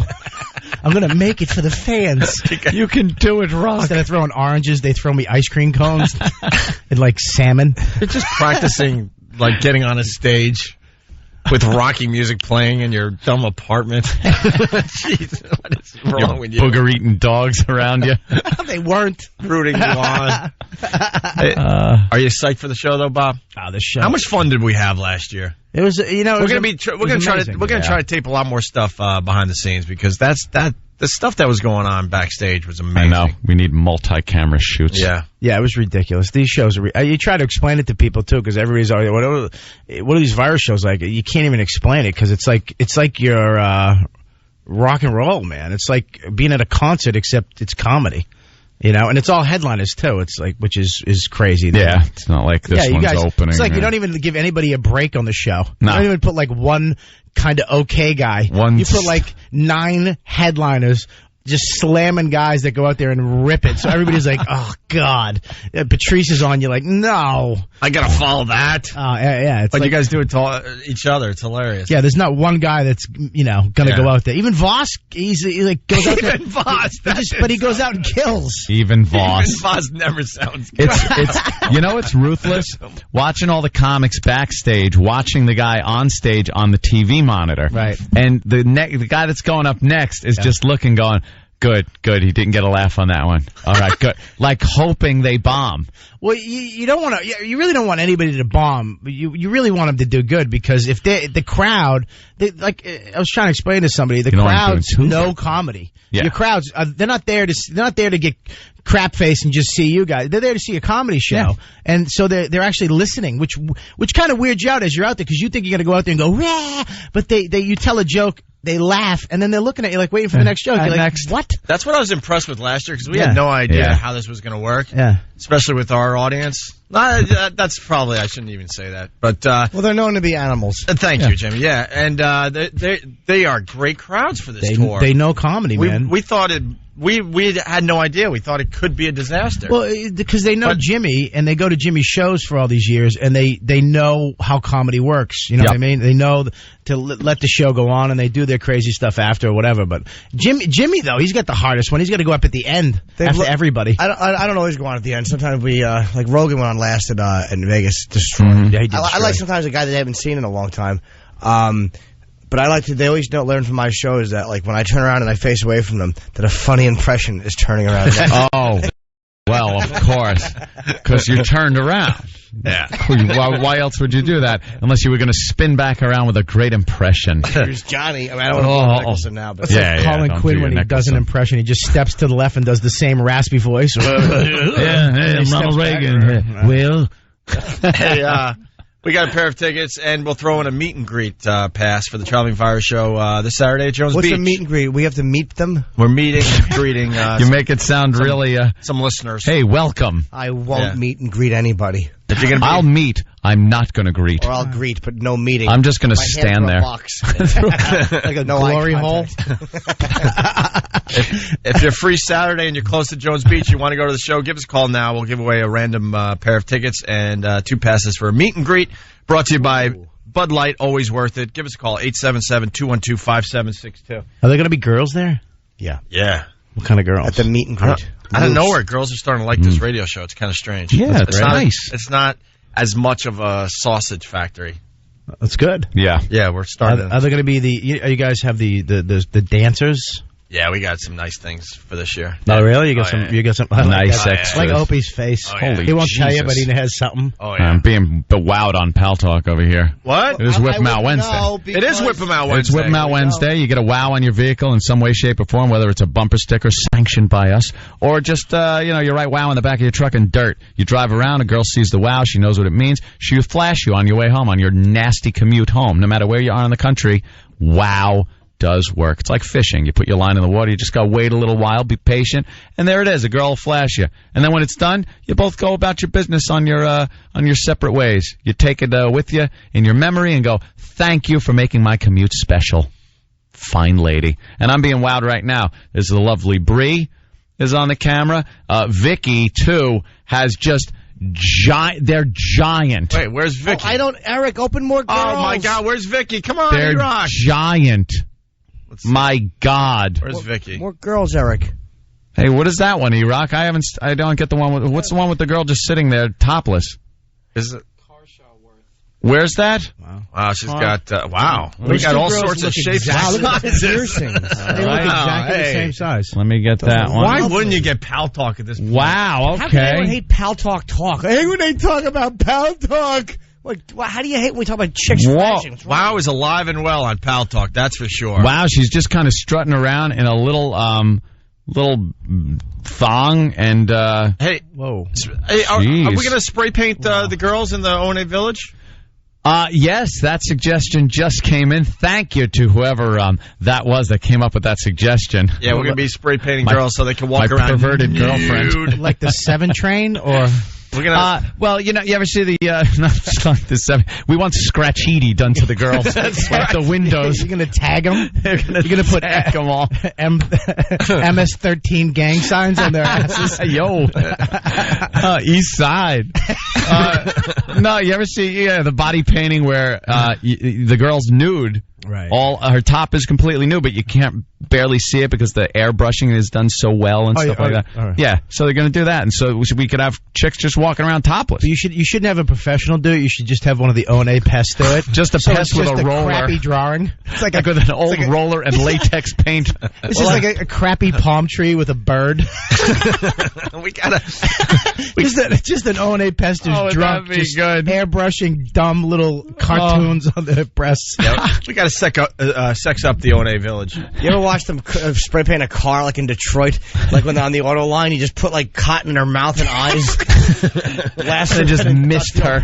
And just spin her around. All right, hopefully we'll be having girls walk around topless. Get to work on they that. have spray paint on them, so it looks like they're not topless. That's a law. If you cover it up with like a centimeter of paint, you can walk around. Yeah, something like that. I would have went with the millimeter myself, but sure, a centimeter. Jesus, you're talking a lot of paint. That's like an old house, Bob. A centimeter, yeah. It's like 18 layers, and the bottom ones are lead. I had to paint houses one summer, man. You don't want a centimeter of paint. That's a pain in the ass to get off. Centimeter. My God. He said I would have went with millimeter myself. Yeah. Goddamn, Bobby. Just don't know your metric system. No, I really don't. All right, so yeah, it's Whipping Out Wednesday. We're giving away the tickets for Jones Beach. When we get back, we'll do the Paris Hilton audio. Yes. I guess we got a phone call from Paris that she made from the joint. Not to us. No, it's like one of those we caught her making a call and someone recorded it. Yeah, so it's kind of hard to hear. That was actually crap all the time. They had a lot of Princess Diana and Charles audio like that, where they do something like if one person's on a cell phone, they've I don't know how they. I used to get it with a scanner. Cell phone calls. It's great. That was one of the things she was worried about too, is having photos taken over by the guards and being recorded. You know, with saying certain things. Yep. You know, that was one of the things she was paranoid about. So that's weird that you actually got it this soon. I made out with her once. No, you didn't. No, you didn't. Where? How long did it take you to go from no, you didn't? I know, really. Oh, Jimmy, look at me. You're the worst. Jimmy, you have charm. No, but you were so confident. You're like, no, you didn't. You get charm. And all Jimmy did was say, yeah, I did. Yes, it. Where? Where? Wow. Dude, my buddy made out with a dude. They called it this. Like, there's some information's about to come. Like, there. Where? Lonely idiot with a bad knee talking to himself. There. Practicing arguments. But the best part about it, Jimmy turned him by just saying, yeah, I did. Yeah, I did. Where? Apparently you got me. You have no faith in little Jimmy. I do. You. I think Jimmy could hook up with a Paris Hilton. Jimmy's using like Jedi mind trick on the minds of the weak. It works only on the weak-minded. Bob is borderline feeble-minded. I'm a very intelligent guy, Jimmy. I taught you almost everything you know about anything in your house. Wow. And then he teaches it back to me 2 weeks later. Did you know you can get a DVD with recorders? Did you know you can have wireless? That's the way to go. You should have the whole place wireless. That's the way. I taught you that a week ago. I have to believe Bobby because Bob is more of a tech guy than you are. Big deal. Bob also... Big deal. That's a he good way goes out of from it. no he doesn't to big deal. So he really doesn't know how to get out of it quick. Big deal. Yeah, you should hear him. About how he had the computer. Who are those creeps that come over? Geek Squad. The Geek Squad. You didn't call the Geek Squad. Fantastic. Yeah, but just two of them come over like Mormons. What do you have to give them as a deposit? Your manhood? That's what you're doing. What do you mean? You're giving up your manliness to make that call. You're saying I am defeated. I am too stupid to figure this out myself. I have to call a Geek Squad guy. No. I had them, no. You don't know. Okay, what happened? I had them come over to actually to problem solve with me because I had so many wires, so many routers, so many things, all these oh my little God, boxes. Not even a software problem. This is a hardware problem. Can I finish? Please. Listen, ultimate nerd. Do you want to go put your Star Trek uniform on before we have this conversation? It's under my clothes. Oh, it makes me I don't even sick. have to. One for Bobby. You wouldn't have called him in? You would have just done it yourself? Do it myself. Yeah, not everybody has a green screen at their house, you weirdo. Anthony does have a green screen in his basement. Green screen. Like Adam's going to be using it soon for like his website. Spielberg on crack. He's just home making little movies. I make little movies. I edit things. I have fun. And you can give him 2 damage anytime you want, man. 2 damage. 2 damage. I just cast a rooting spell on you. You can't move. I hate those games. I really do hate you and your elixirs. Elixir. I have a bag of cherry crystals. I've just dotted you. It's damage over time. I'll just stand here while it ticks away and watch your health go down.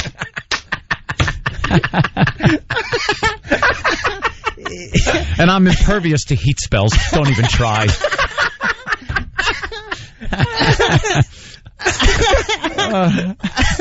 I am a nerd. You're right. Worst. You really are. You should walk around with a sword all the time. I would love to. Or a cane. Yeah, and a wizard hat. Yeah. Oh, look at that. What? We're getting a break spell. Than is throwing his break spells. That's right. Break. Geek Squad is fantastic. I want to hear about why. Yeah, we'll talk about Geek Squad. I wish they would have tied you up with a wire and robbed you. Right after the break, we'll do the cell phone call from Paris Hilton. Righto. We'll see what this is all about next. It's Opie and Anthony. I love showing my to introverted fat guys.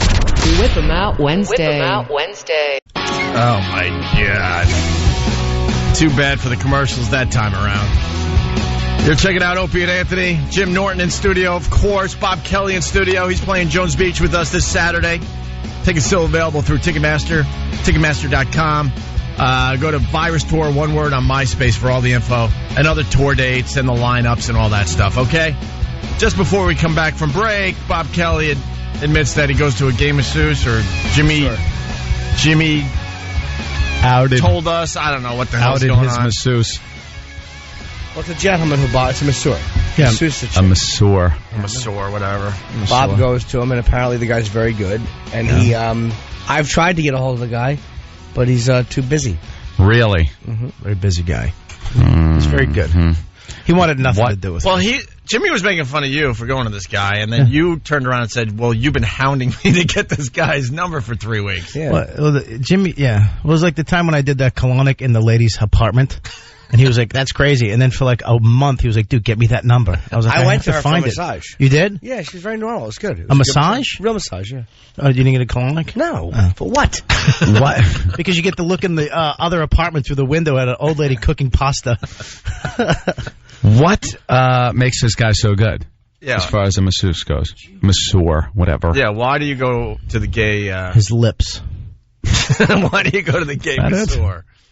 Yeah, what? I mean, he's not I don't know. I mean, he's just, he beats you up. He literally beat you, like... Ow. You wear a policeman's uniform? It's like some creepy fetish. It's like that video clip you told people to go look at on YouTube. Yeah. That's what he massages you with.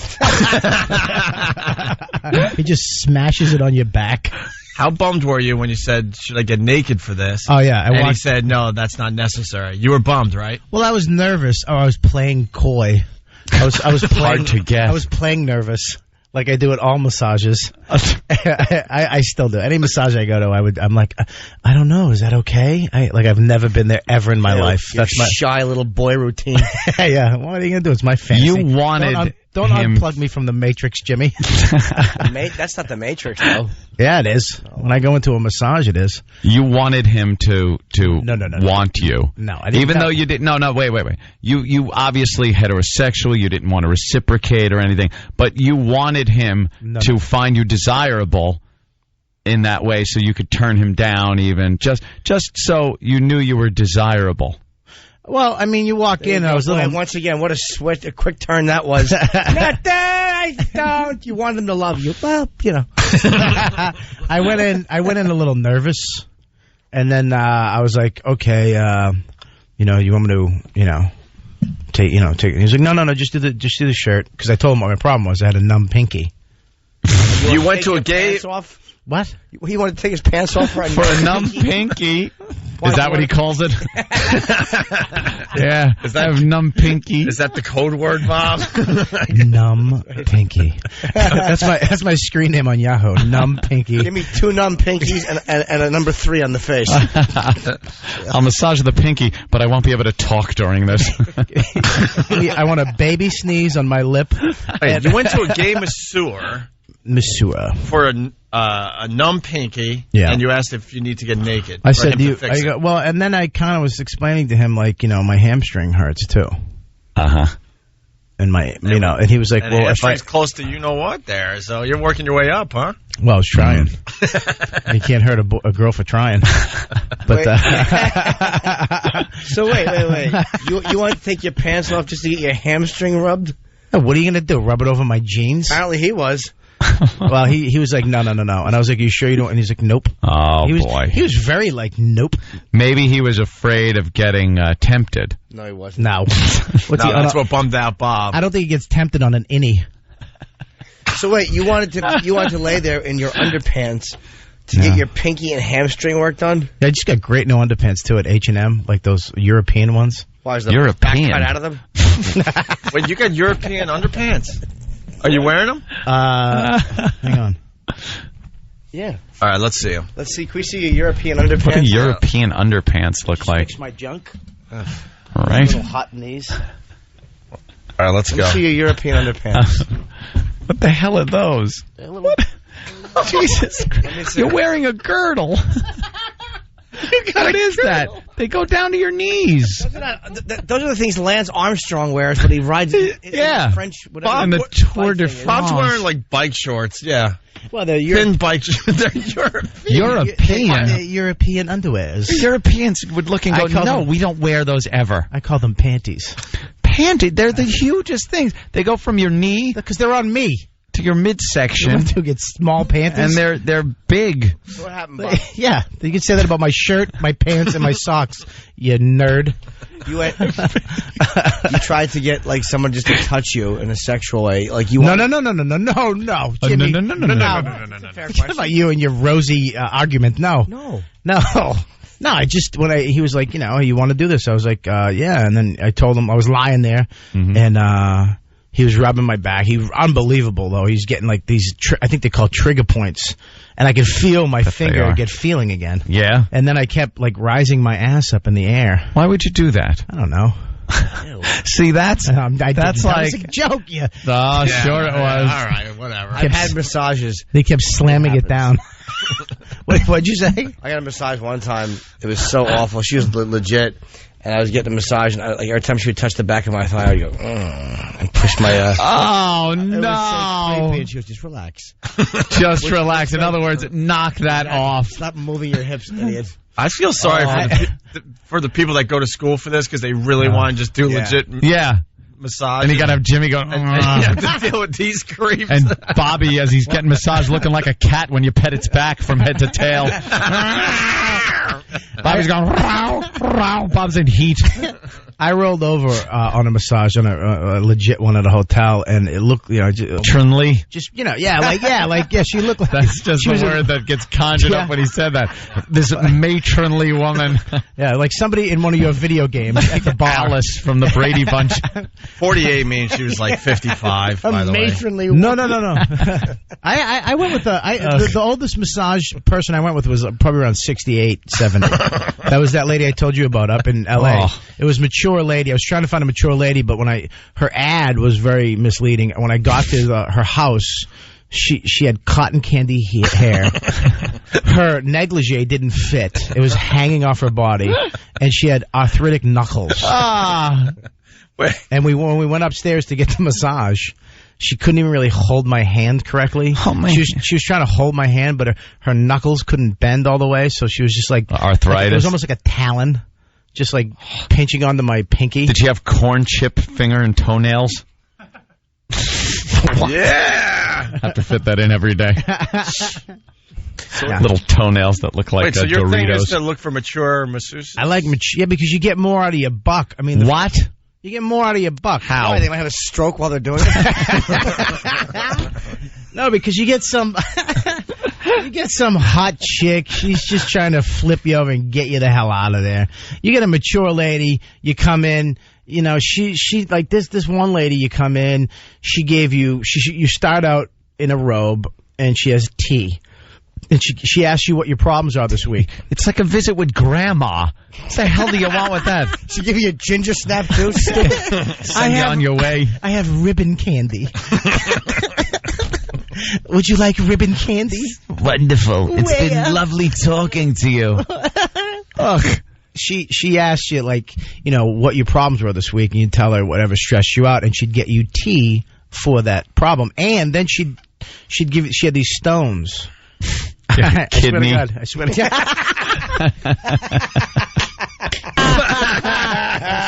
Nice one, Bobby. You took me out of the book. You took me out. The kidney stone. Sorry.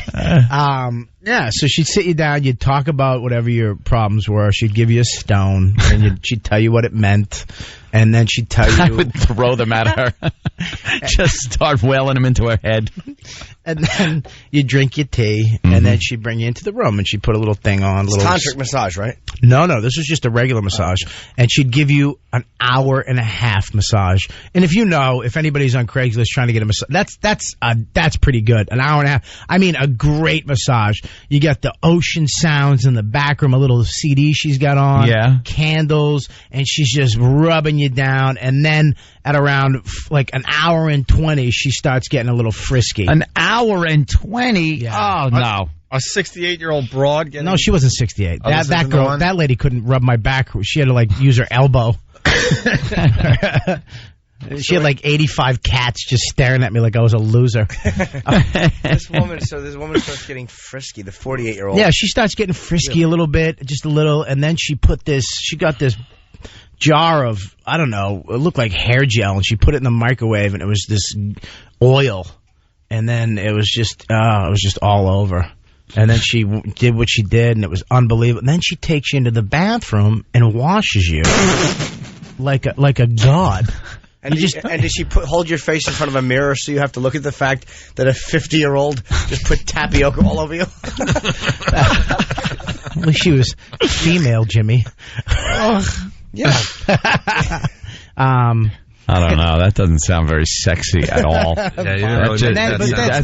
a visit with grandma, except for the part where, and with certain people, maybe it is still a visit with grandma. But that just seems like, there's too much with the tea party going on. Well, then you go back to the tea after she washes you. You get back in your robe. Of course, you need to finish the tea. Yeah, you have your tea again. You have some tea again, and then she gives you the stone, and you talk more about the stone. You don't want to sit with a hot chick after you're done. What are you going to sit with grandma? Why do you sit with grandma after that? Let's snuggle. I was a little uncomfortable after. I got to admit, you got to get out of there. You're in a robe, and you have a green rock that you're rubbing. Enough about the stones, grandma. That's her way of not feeling completely dirty about what she just did. Yeah, there's I bet. more to it than just that. Yeah. $125. That's all it costs. You should have used the rock to break the window to get the hell out of it. And then threw the tea in her face. Yeah, it's so long, whore. I overspent by 100. Yeah. Guarantee you, Jimmy asked me for the number. I guarantee it. Guarantee I've been on a legitimate massage tear. Like, in my back, I hit the heavy bag. Right. And it's hard to find, really. What'd you just say? I hit the heavy bag. Oh. So my back tightens up. It's really hard to find. You do. I love watching Jimmy hit the heavy bag because he hit it like he's defending like himself from rape. It's just one person. I smash it. I yell, "Masher, masher!" What are you doing? He puts his head down and just punches like Rock'em Sock'em robots. As Bob is telling this unsexy grandma stone tea finish off job a story, Jimmy has his hand down his pants. I'm not even being creepy. I just sit like this sometimes. Yeah. Let's just say the kid had a good one last night. Oh. Yeah, a good session. And what, you're kind of running it through your head? No. I'm not. I'm a little turned up. I'm not. It's about. I'm a little sore actually from. So what does that do for you? I don't know. I'm just feeling like it's like a little sore. Nothing big. All right, you're a comfortable guy. I don't care. You could just sit there. I'm not talking like the Al Bundy just up to the knuckles hand down the front of his pants. It is pretty much between his wrist and elbow. Yeah, but I'm not even his pant line. Yeah, I saw my girl last night, and she had been away, and we had a lovely encounter. Oh, goody. Yeah. Let's see, right hand. Okay, I was going to say, could I shake hands with Jimmy today or no? It ended in us like both saying, like, I didn't mean that, right? Like, the thing. Oh, really? Okay. She got a little offended at one point. She's like, the Lakers? I'm like, yeah, no, there's a woman, there's a place, I'm not going to even say the club because I don't know people know where we go. Down by where we, Estes joint, and there's a massage place, the Asian place. It's completely legitimate. Yep. And there is a woman in there named Lulu who destroys my back. There's never been a better massage from anyone than this woman. Yeah, she's the greatest. And she doesn't speak great English. But she gets in there and she's like, is that too harder? And I'm like, no, it's okay. And she always goes, thank you. It's very cute the way she goes, thank you. Oh, really? She's complimenting you and you go, no, it's good. She's amazing. Yeah, but it's completely straightforward. It's straightforward. But they're not trained, but she's more intuitive with your back than anybody I've ever been to. I hate when they use their elbows. That's just cheating. Yeah, but it's just uncomfortable, that place, because it's not a room. It's like a one-bedroom or a studio apartment that they just put curtains up. So you can literally hear the guy next to you going, There's like guys on either side of you. And there's not even Bob? I was doing, my girlfriend was waiting for massage, and then there was, cause she was sitting in the thing waiting, and then there's like you said, there's all curtains in between you. So there's one guy getting a massage, and then there's me, and there's a guy, like, you know what I mean? It's like chair, waiting room, massage, curtains, me. So there's a guy actually between me and my girlfriend, but no one could see each other. and he's trying to be funny with the lady, and no, it's just awful. Oh no, he's bombing. But I'm laughing like Uncle Paul. Like there's something creepy about laughing at someone else's. Like he's trying to be funny, and I'm like, and I hear her laughing. We're having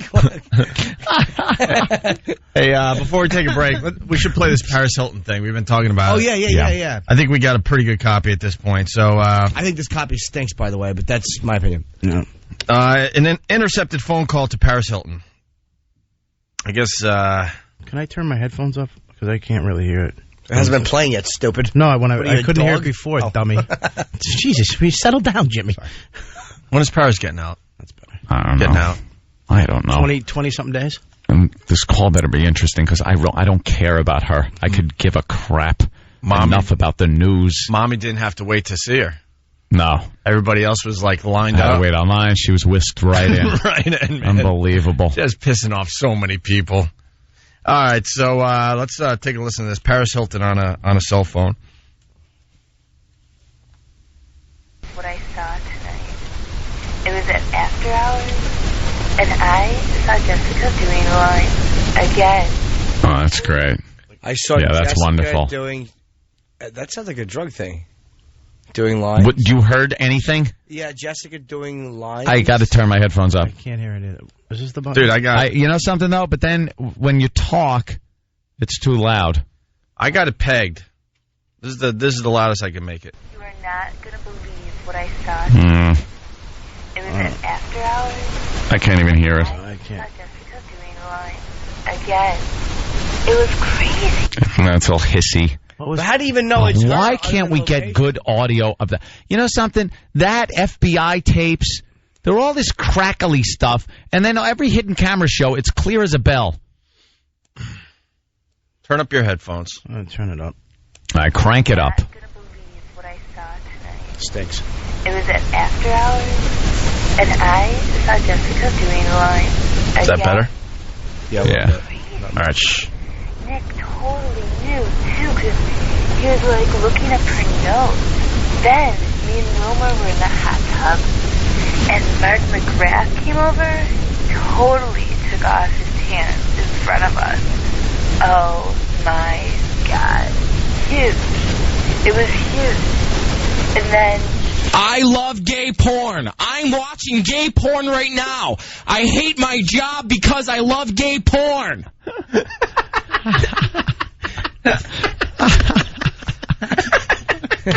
If you stick around, we're going to run a car commercial that you have to look at real close on your computer screen. Oh, those scare me. I hope that nailed somebody at work. Except on Pal Talk, where they can all see us lifting our headphones like a bunch of fruits. Yeah, exactly. I didn't even think of that. How do we... I hope that just nailed somebody in the office. The best one I ever heard was on a computer. My boss is a C. Oh, yeah, that loud one. That was the kitten one. And you didn't know how to shut it off? That was the kitten one. That is one of the best ones ever. Yeah, it was titled Cute Kittens or something, and it was just pictures of these adorable little kittens. With little music playing. With little light music. Montage of kittens. Playing in the background, and it just stops, and it screamed, "My boss is a C word," over and over. Right. And it locked in where you needed to know how to press, like, the escape key or something. Like people just freak out as it's screaming through your office. You're basically throwing your computer on the floor. That was a great one. Do we have that one now? We can't play on the air. Of course we couldn't play it, but it's wonderful. The fact that you can't get out of it unless you know how to use a computer is genius. There's no X button. There's no clicking out of it. Yeah. You have to know. Control, Alt, Delete to get out. Yeah. You know, people must have just sat there and went, ooh, ooh. Nothing worse though when you smash their computer screen. Yeah. You're calling the Geek Squad. How quick can you be here? My boss is on his way.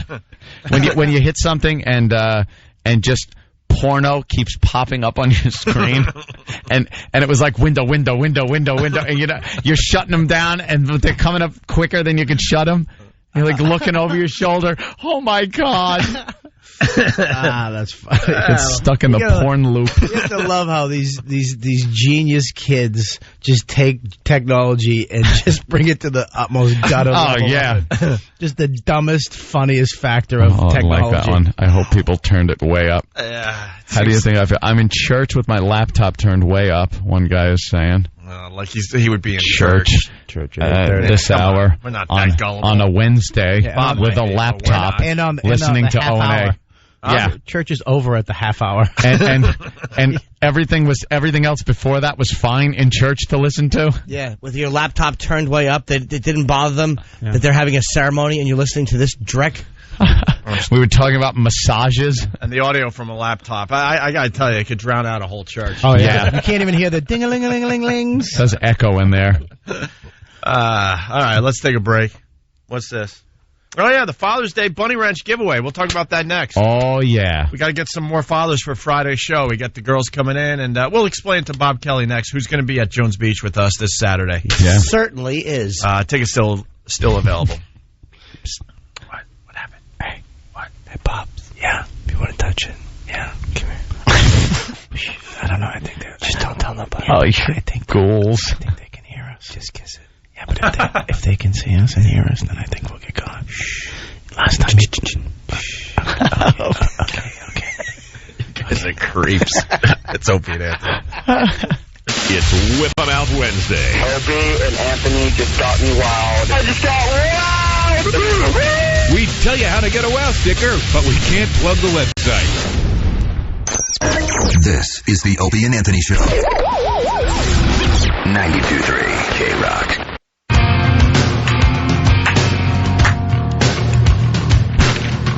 All the hot girls there on Powtown. There's a lot. It is Whip 'em Out Wednesday. New one, and they are all flashing. Alive and well on Pal Talk, and yeah, I see some new faces. One girl was bottomless. Bottomless. She was showing off her wares. Her really? bottom. I like that one girl's just topless, sitting there laughing. Nothing better than a topless girl just laughing. It's a little creepy. Yeah. And hot at the same time. It's wonderful. But very good. Thank you to the ladies. Pretty much all of them are topless on Pal Talk this morning. They're just sitting around topless. A bit of a distraction. Jimmy's going to now show them, Give them a his little something. tiny. Give them a little something. Go ahead, ladies. Enjoy. Get Bob. This is great. This is stuff you did when you were a kid. Jimmy is now bottomless. How Steve just walked right in the middle of that. Lucky you. I don't. Boy, Steve's got weird timing, doesn't he? I know. He lurks Anytime outside. a man's ass Hey, is exposed. did you notice Steve's face? Eyebrows? It's the most disturbing thing I've ever seen. As the days go by, Steve, you still got to cover it up with the hat. We ought to make him wear a pirate patch on his eye until his brow grows back. And I heard him explaining it to Bob, and I'm just not buying any of the explanations. You never buy any of my explanations. Because why would you shave the second one to make it look just as creepy as the first one? You would have looked better with one eyebrow. I absolutely would not have. I got to have some kind of symmetry. No, it isn't. No, you dude. don't. It's not a mustache. It's an eyebrow. If you shave one eyebrow and you have the other one and you go, what happened? I messed up a little. People go, oh, okay, cool. I think Steve was going for a new look, and you realize, wow, this really sucks. I got to come up with an excuse. What was the look? The guys are going to notice. Gay alien? Because he said that he's done it a million times. I have. Shaved the eyebrows. I've taken a beard trimmer to my eyebrows before, and no one's ever noticed because I've adjusted the height on the little gauge there, so it didn't whack off all of them. Here, get your face on Pal Talk. No one believes your excuses. Here, They're bad lift up excuses. your hat. Yeah. So they can see how creepy it is on Pal Talk as well. I know nobody believes me. I wasn't doing anything. He was sitting there, and I tripped, and my face hit his belt buckle. That was when you walked in. Yes, it's exactly like that. So he said that he's done this a million times, but for some reason the adjustment was different. He shaved off the one eyebrow and figured I might as well shave off the other one. That's not what you do, dude. It's you were playing games with one of your guy friends. Truth or dare. He was like, I'd like to do this. And you were All like, right, I don't Bob, know, just I'll try it. And then he was like, you want to do the other one? And then halfway through the other eyebrow, you guys just went at it and started making out heavy. So you had to, you had to fix it. You got this all plotted out in your head, don't you? The treatment? A treatment. I have an outline. I just sold it to NBC. What'd you just do? Hemorrhoid. That's a sign of colon It cancer? can be if it's like an itch inside, internal for a while. How far inside? I don't know. But I think it's You something need someone to scratch it?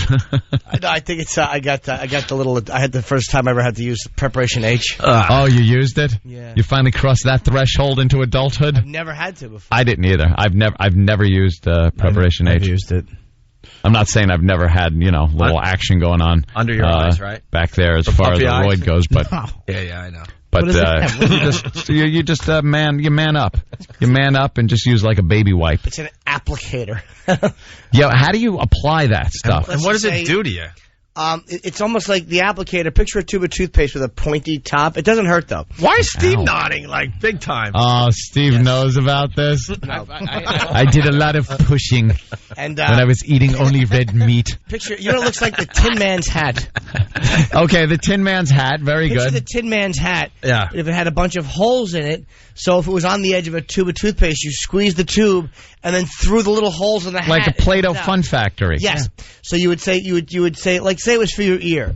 You would insert the applicator into your ear, right, and then squeeze it, and all of the goodness goes and comes out, and then you remove the applicator. And that's how far in your ear does the applicator go? Well, I got a mallet and really taught myself a lesson.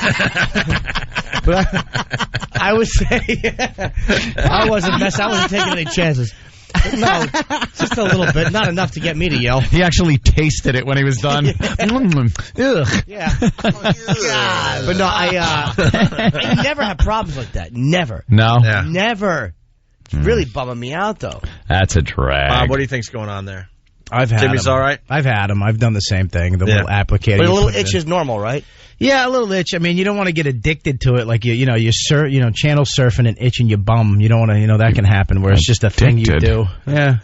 Ew. You guys get addicted to that stuff. You guys come from another planet. You get addicted. You just you leave. You kind of almost like it. It's like you sit there, you itch your bum, you smell your thing. Ugh. And then you change the channel. Hold on. I want to know if he thinks that by gur, nobody knew what he meant. He took off the gur. The gur, yeah. No, I just mix it up a little bit. I always wondered how it was applied because I assumed, unless you've used it, you don't know. I assumed you had to put a little dollop on your finger. Some of them don't and then come kind with of apply like that. Yeah. And I was thinking if I ever had to use that, I would just take a big swatch of toilet paper, just goop it all in there, and then just kind of apply it that way. Because you wouldn't use your finger? No.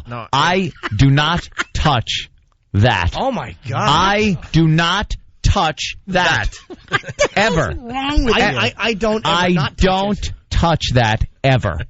What ever. are you talking about? I don't touch. Why would you? There is.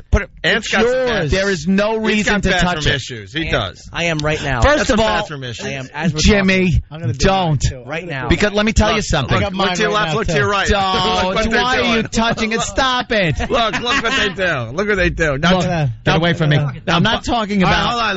Hold on. Can I direct this? All right. Now, Bobby and Jimmy touch fingers. No. Oh God. We'll actually create a ghost. No, Jimmy. Oh my God. Someone was on the exercise bike yesterday. Stop. Both of you, just stop. You guys are disgusting. There is no reason to touch that. Do you understand over 1 million people are listening to this where you guys just stop? There is a certain area that you can scratch where you can go down from your lower back, but then you must stop at a certain spot and you go no further. There is no touching that. Wow. There is only the only things that may touch that is toilet paper, and like a baby wipe thing. They're not baby wipes anymore. They're just like adults. Cottonelle puts them out and stuff. Really? Don't forget a ring finger. No, there is no reason. Why are you depriving yourself? Because it has a half-life of like it's like radiation. You can't wash your hands and get rid of it. You will now be stuck with that. Like a smoker's finger.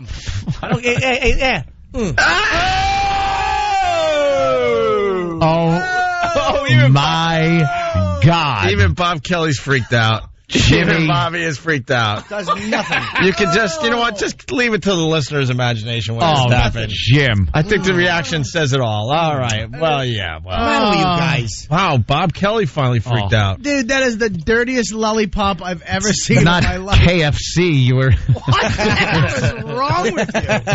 What's the matter with you? It's perfectly fine. You. Oh, you. It was you. Hey. You're going to need a whole pack of Orbit gum for that one. No, you won't. Let me explain something to you. Oh, I'll explain this right. Okay. I, as a person from head to toe, am very hygienic. Hygienic doesn't matter. Hold on. Now, okay. if I'm with a young lady, I happen to like my ear licked. I think when the girl kisses me on the ear and licks my ear, it's very sexy. I've heard about that fetish you have about having your ear licked. So why wouldn't I, if I scratch the inside of my ear, who am I to ask a girl to lick my ear, and then after I scratch it, I'll go, I'm going to put my finger in my mouth. Right in the mouth it goes. Why not? My ears are clean. There's no reason to. There's no reason not to. It's wonderful. There is no reason. I like to lick armpits. Yeah, that's kind of sexy, actually. I like that, too. Lick Lick an armpit. Girls love it, too. They always say no at first, and then you do it, and they flip out. Yeah, I tell my girlfriend to not wear deodorant. I'm like, don't wear deodorant. Oh, really? She's like, what? Yeah, she doesn't really stink, though. It bugs me. I'm like, did you work up a sweat? What do you want to do, construction? See, there's situations. You're going to build me a stairwell. You're going to go hook her up with your super and go do some trash with him for a little while. Come back upstairs when you're done. I just know that there have been occasions, it hasn't happened to me in years, since I was a kid, but you would crumble up a bunch of nice cottonelle or something, or a Scott tissue, and go to take care and clean up, and somehow it shifts to the side, and in a moment of terror you realize your hand has come uncovered, a piece of it, and got issues. I love it. And now you're like, and then you're just sitting there, and you go, oh God, please don't have let me hit ground zero, and you go, oh my God, it made contact. His finger's like Richard Dreyfuss in Jaws when the cage fell out. and then the washing, and then you go, and it's like, okay, just all I'm smelling is soap. And then 15 minutes later, you go to eat your Twinkie, and you bring your hand up to your mouth and go, oh, God, it's still there. That is a dedicated aroma. I wouldn't even wash my hands, dude. I'd pick up Wonder Bread White and eat a sandwich right there. Would mean nothing to me. Yeah, exactly, Than. I'd grab the peanut butter out of the fridge and I'd scoop out a dollopful and then put it back in the fridge. This is a disgusting conversation. It wasn't peanuts when it came out.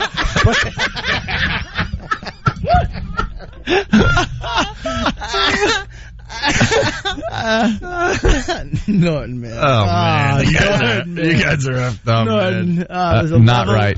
There's a Norton level. There's nothing on my body I'm uncomfortable with like that. It's nothing. No reason. I think God's uncomfortable. I don't. It doesn't bother me. It's like it's not because I'm not dirty. What do you mean? It's dirty though. I'm not. Don't imply I'm dirty. No, I'm saying you said it doesn't bother you because I'm not dirty, implying that if it bothers somebody, that they must in fact be dirty. Yeah, is that what you're saying, Jimmy? That's what Jimmy's saying, right? No, I'm not. I would say that if I was, but I'm saying that's how he gets out of things. I would say that if you were you filthy hairy Italian. Right. That's how Jimmy does it. The fact that you're I would tell you if it was greasy true. Northern Sicilian. It doesn't bother me at all because I look like a sweaty baby's forehead. Yeah, no, I don't think Ant's dirty.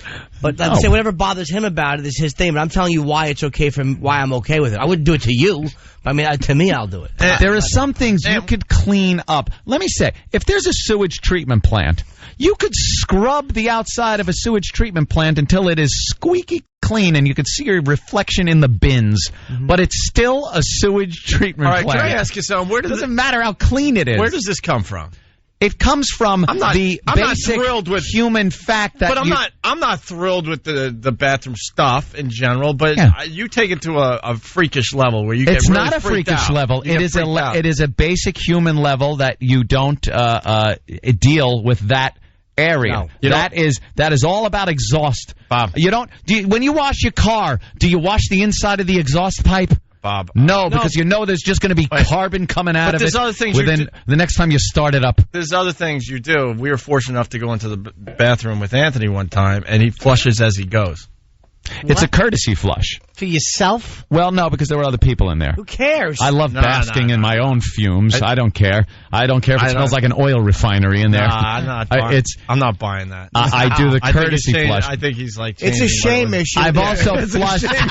I've also flushed to mask. Ew, smelly ant. That's what happened when he was a little boy. That's what I'm getting out at. of his little kindergarten bathroom, and the girl he liked walked in after him and went, "Duty's Cumia, duty's Cumia," and pointed at him, and it scarred him for life. No. First of all, I would never go in school. I would never do that. Of course you wouldn't. I forgot. Uncle so-and-so came in and wrecked that part of your psyche 6 years earlier. Why would you on that? And sometimes I flush to mask sounds. I will do that because I am so disgusted when I walk into a public bathroom and hear what amounts to it sounds like an orchestra tuning in the stall next to me. Like when you get off the plane. I do not want to hear that. There's just, and the guy's like, in between the disgusting sounds, you're just hearing, huh? You don't want to hear.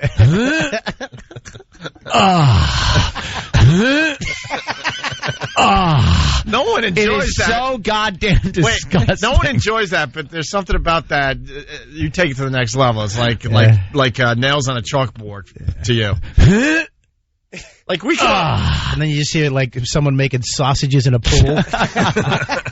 I don't want to be part of that. I don't want to make that experience for somebody else. So right when I hear that there might be an amplified sound with the goddamn, like the Hollywood Bowl that you're sitting in, it amplifies the sound, I will flush. But you're denying the other guy, because if I'm in there and I hear some guy doing, what was that? If I hear that, then it makes me feel so I can go. Next thing you know, you got your own orchestra in the bathroom. Yeah, no, and then don't you feel want it. comfortable to start playing your instrument. It makes you feel comfortable to take out your trombone. Trombone. I knew it when I said it. Well, tell you something. Al Trapone. Great, Bob. We were having fun, and you just blew it. Your exhaust example is not accurate. Why? Because I never paid anyone to bury my face in an exhaust. Bury my face? Right. Burn my face. Burn my face, would you? Thank you. What? Use baby wipes. Oh, by the way, Mr. Wizard died. Whatever. Oh, I know. I was so disappointed. Hopefully it was a finger experiment he was doing, like we're talking about.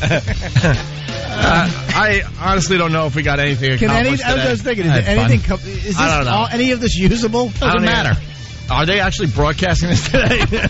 Bob Kelly, we'll see you Saturday at Jones Beach. We can't wait. Jones Beach. Take care of Dead Guy Leg, all right? Yes, I will. Yeah. And tickets still available for Jones Beach. After the show Friday, if you can find us, we're going to have, 100 tickets to give away? Yes. Just one of the many thank yous we're giving out to the fans. Friday after this program. In the coming weeks, hopefully. We got things to do. There will be no high-fiving after this show. No. With an alien mouth on Pal Talk. Oh, yes, look at that. It's a girl. Wow. Lovely. And thanks to all the girls that kept Whip 'em Out Wednesday alive and well on Pal Talk today. Oh, look at that. She's doing things. Doing what Jimmy was doing just moments ago, but you could see the front. Wow. What a smile. That is great. Just laughing and completely naked. Huh? What happened? I said she has a nice smile. Why is it turned that way? In like Perry White's business chair. What is she sitting? She's the editor of the Daily Planet. Yeah. Did she get all her teeth knocked out? That is great. Pretty. All right, we got to get out of here. Bobby, thank you. Yeah. Father's Day Bunny Ranch giveaway, yeah. We'll have to do a little more of this tomorrow, huh? We have Bear coming on. Stop talking, the music ended. Yeah. I will do you Whip 'em Out Wednesday. Opie and Anthony. 92.3 K-Rock.